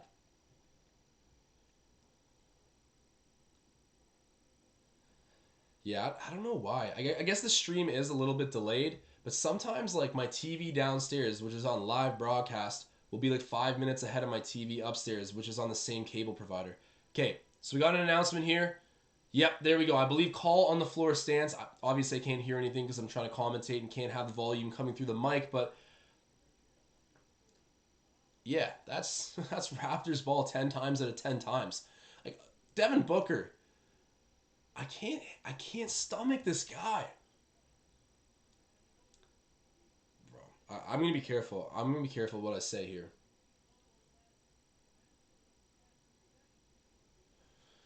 All right. So we're going to get the possession here. OG was about to shoot free throws, it looked like, before. He is right now. So I don't know what the call is. Maybe they got a technical. I'm a little confused here. Chat, help me out. Why are we shooting free throws? I don't have volume at the moment, but I'll take it. OG Anunoby gets it. Tie game. 89-89. Ramaz, where are you at right now, bro? Where are you at? We have a tie game, and potentially, let's see. Fingers crossed, fingers crossed. Give me the lead, give me the lead. There we go. 90-89. Who would have thunk? Raptors up with 1:40 left in the game. Hold on and believe, guys. That's all I got to say. I'm going to put on the flames. Whenever I put on premature flames, good things tend to happen. Come on, animation. Don't fail me now. Don't fail me now. Come on. There we go. Flames are on. This is the crucial stretch. DeAndre Ayton's got the ball. He hands it off to Booker. I hate this guy. Booker throws it out to Bridges. Then it ends up with Crowder, who pump fakes, gets a three, and misses. Good defense closing out by the Raptors. And then Crowder gets it back off the offensive rebound. And Chris Boucher, get that out of here. Get that garbage out of here. Bonjour. Bon fête. I don't even know how to say happy birthday in French, but Chris Boucher. You want to talk about clutch defense? Blocked by Boucher. There we go, on the perimeter. I don't care who CP3 is. This is Chris's house. Let's get it. That is so hype. Bridges misses the three, thankfully. And then the Raptors fighting for the offensive rebound. Unfortunately, OG Anunoby goes out of bounds. It touches his leg, and it will be the Suns' ball. Wow, guys. This is intense. I'm losing my mind right now. I'm sorry if I'm blowing out anyone's eardrums right now, but this game's been crazy. Booker shoots it, makes it. 91-90. Katie in the chat saying Suns are good. They're 30-9. This is a wagon we are facing right now, but our guys are fighting. We got under a minute left here. This is crucial. I can't even look at the chat right now, guys. Sorry if I missed anything, but no spoilers allowed. In the mid-range, Siakam just misses that. We're going to get the ball back here. No threes. If they score a two, it is what it is. You'll still have one possession to tie it up. Got to play some good defense here. CP3. Oh, out of all the times to get a shooter's bounce, the Raptors got to deal with that. Man. It's a one possession game still. Don't go anywhere. But Chris Paul. I got to say, I got to speak my mind here. Guys, I'm honest with you. It would feel nothing short of crazy for us to win this game right now. And I'm not putting out any kind of energy. I mean, we've been working hard and it could happen. But just sort of speaking to the fact that the Suns are 30-9, you know, they've answered every good thing we've thrown at them. And we would be on a 7-game win streak if we can do this. It would feel crazy for a number of reasons. But hold on and believe. That's all I can say for the time being.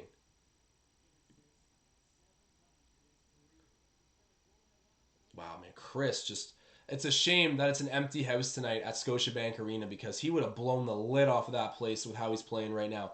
Blocking CP3 on that very clutch three-pointer he tried to make. Chris Paul getting right in his way. Or sorry, Chris Paul. Chris Boucher. Some Chris on Chris. Predator Kingdom saying, damn, Suns just too good. We'll see. I gotta stay away from the chat, guys. Forgive me. I gotta watch this because it's getting intense. But if you are in here right now, do me a big favor. Drop that like spike. Jack up the likes on this video. It helps out so much. Much appreciated. Now let's go get a W. All right, Pascal Siakam's got the ball. Hands off to Fred VanVleet. VanVleet drives, goes around the baseline, circles the whole perimeter of the offense, gives it back to Birch. Anunoby's got it. They got 10 seconds to make a decision here. OG gets it to go. What a clutch play by OG Anunoby, but we're going to need the foul here, I believe. Yeah, we got to foul quick. Got to foul quick. Let's see what happens. I mean, this is not a bad situation. I mean, it's not ideal. I'd rather be winning the game, but 7.3 seconds left. If they can miss one free throw here, I think it's CP3 shooting it. If he can miss one free throw, you know, he hasn't. Oh, never mind. It's not even bonus situation yet. They're inbounding. This is tough, actually. Some more time will be coming off the clock. Goes to Booker. Fred VanVleet.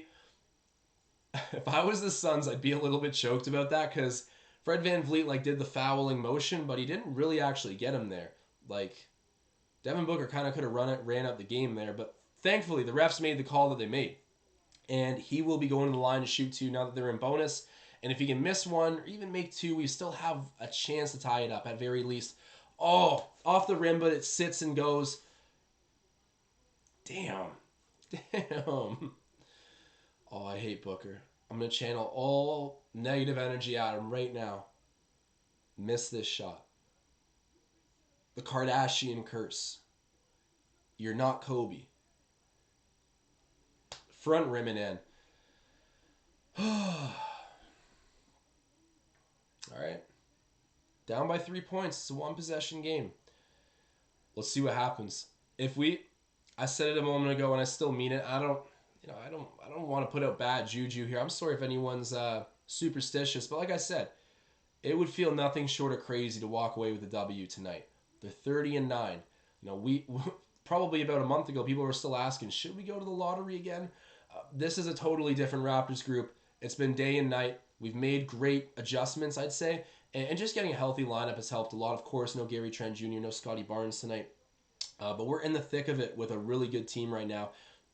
Just reigning Western Conference champions, albeit they did have a very not easy, but an injury-plagued route to the finals. You know, had Kawhi been around, maybe it wouldn't happen. Had D. Mitch been around, maybe it wouldn't happen. I don't know, but let's see. So I got to double check on DeAndre Ayton right now. He still only has 8 rebounds, so it looks like my double-double bet on him, unfortunately, will miss. I don't, whatever. I want the Raptors to win here. Maybe we'll go into overtime if they can tie it up. Then the bet's alive, the game's alive. That'd be a pretty good position to be in. But OG Anunoby did his thing. He's got 20 points tonight at least. I think 21. Actually, now he's at 20, 24. Either way, he hit his over, so that's good. But here we are. Final play of the game, man. Fred VanVleet inbounding the ball. Gets it to Kem Birch. Hands it right back off to Fred, and they foul Kem.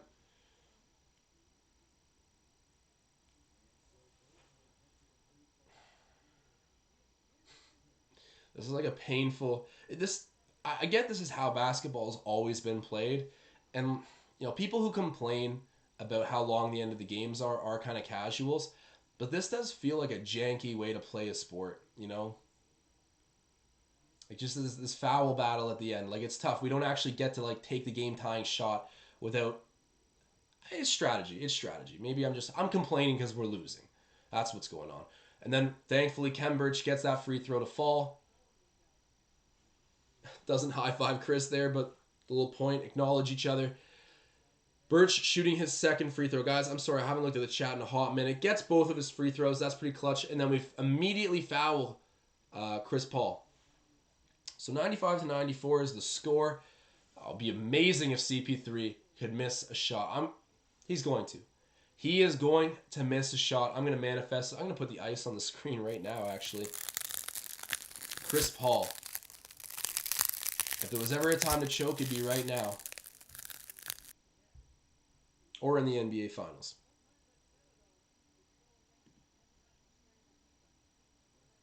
Gets the first one. York Baller saying you can't win them all. Hold on and believe, man. Maybe we can. We've won them all so far in 2022. The game's not done yet. 5.3 seconds left. Chris Paul shooting at the free throw line. Chance to make it a 3-point deficit. Gets it.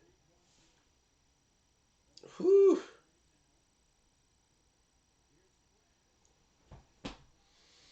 This is such a ridiculous way to end a game. Like, I'm familiar with the sport of basketball. I know how it works.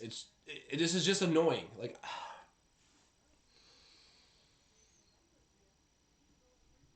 guys, I'm beside myself right now. This sucks.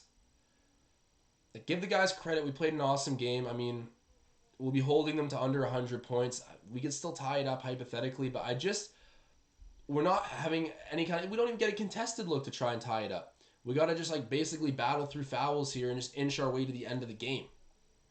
It's strategy. It's the way the game's always been played. I get it. It's annoying. It's blowing up in our faces right now. But we do have 170 live viewers, so that is something to celebrate. If you guys are in here, drop that like spike. Help blow up this video. Let's go viral here. You guys are the best. And Fred VanVleet purposely missing that one. They foul Ayton. This should pretty well sum up the end of the game. Unless he misses one, then maybe we get like a full court heave to tie it up. I gotta be honest, things don't look bright at the moment.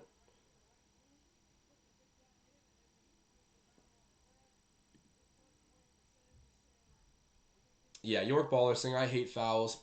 You know, I understand it's a part of the game. It's, you know, whenever someone says, oh, but basketball at the end is so annoying because of the fouls, I'm always like, okay, you're a casual, whatever. But right now, maybe I'm just, you know, picking sides because my team's losing. But it's tough to watch a game which had, like, you know, a full 10 minutes worth of final shot. Like, you had enough time to get off a final shot. But just because of the foul situation, it's just a trip back and forth to the free throw line until you're inevitably at 2.8 seconds left with nothing left to do. I guess that's just basketball. But Gordon Lee saying, great stream. Thank you, Gordon. Appreciate it, man. It's not the verdict we wanted tonight, really. You know, we wanted to get a W, but it's always fun here nonetheless, man. Like, you guys, the community, makes it special. I look forward to doing this. It's never a chore. It's never a job. This is what I want to be doing every single night, so thank you for tuning in. They hit both free throws. That's DeAndre Ayton. You know, he's going to hit both of those, but rob me in my double-double on the night. And then VanVleet just chucks the ball. Watch out in the first row. Jesus. But, guys, yeah, that's the game. Unfortunately, the final score will be that of 99 to 95. We lost by 4 points, guys. It was a great defensive game. You know, we had a lead for a lot of the game. We also were trailing at some points, fought back and got in front again. Did a bunch of great things. So there is a lot to be proud of here. I won't lie. It really is. But ultimately, we live with a loss. This will bring the Suns to 31-19, us to 20-18. Hold on a moment, actually. I don't remember who said this, but someone a little while ago, not so long ago, actually, in the chat said that, I think we were what? We weren't even at 500 yet. We were at like 16-17. They're like, mark my words, we will be at 20-18.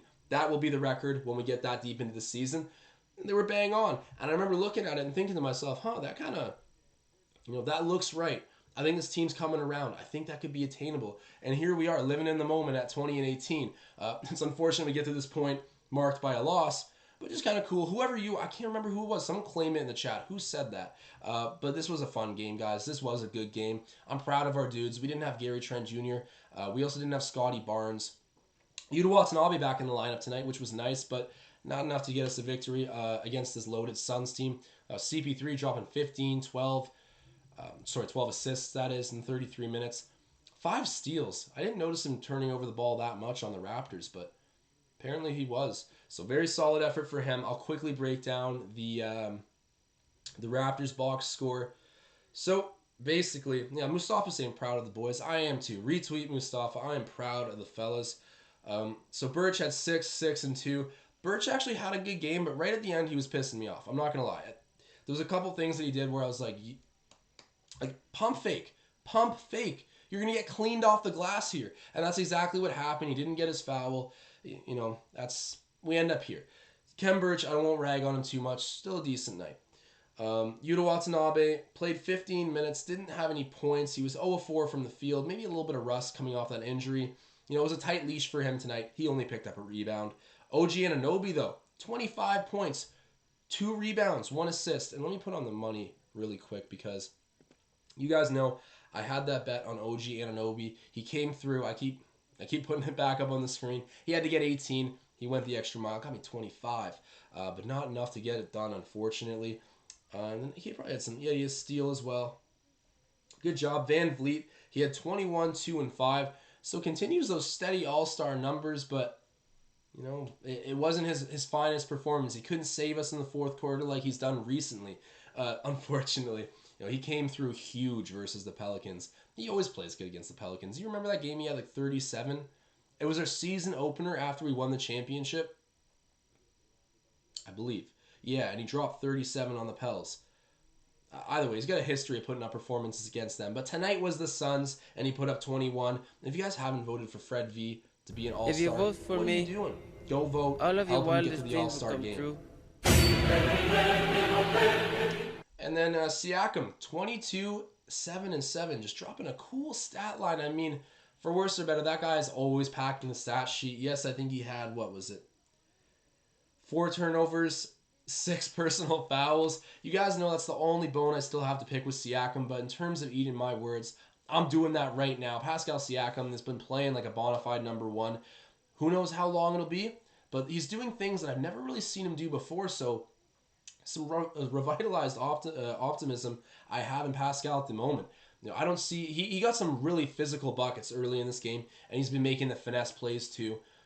Some things to improve on, but I'm very happy with Pascal. And then Chris Boucher, the birthday boy, 13 points, 16 rebounds. How many of those were offensive rebounds? Oh, and he also had 3 blocks. 9 offensive rebounds. And he had one that kind of should have happened as well. So almost a 10 offensive rebound performance. Chris Boucher, man, playing out of his mind. The Slim Duck, happy birthday. Bonjour, bona fete. I'm not even going to try to say it again. Sorry if I've disrespected any people who are French in the chat. I'm trying my best here. But, guys, Justin Champagny was another story out of this game that I can't ignore. The rookie came in, and let me check the official stats. He only had 2 points, 5 rebounds, but all of his rebounds were offensive boards. Justin Champagny going 5 for 5 on the offensive rebounds. That's madness. That is madness. He had a very timely putback as well. Did all this in 10 minutes. Marcel and I were kind of bummed to see him come out of the game. I think many people in the chat probably were, but him especially voicing that with me that, I think I would have almost rather seen Champagny stay out there other than Kem Birch. But hey, hindsight's 2020. I trust Nick Nurse. And Achua had 6 and 6. He was 3 of 7 from the floor. I saw some good things from Precious tonight. Nothing too consistent. Had 21 minutes. Pretty good. Pretty good. And then Svi Mikhailuk, the guy that I always go to war for defending. 7 minutes, 0 points, 2 rebounds, 0 assists, 1 of 3 from the floor, and he had a steal. Oh, no, did he? Yeah, he had nothing, actually. He had 1 turnover. So, guys, this, there was the good, the bad, and the ugly in this game.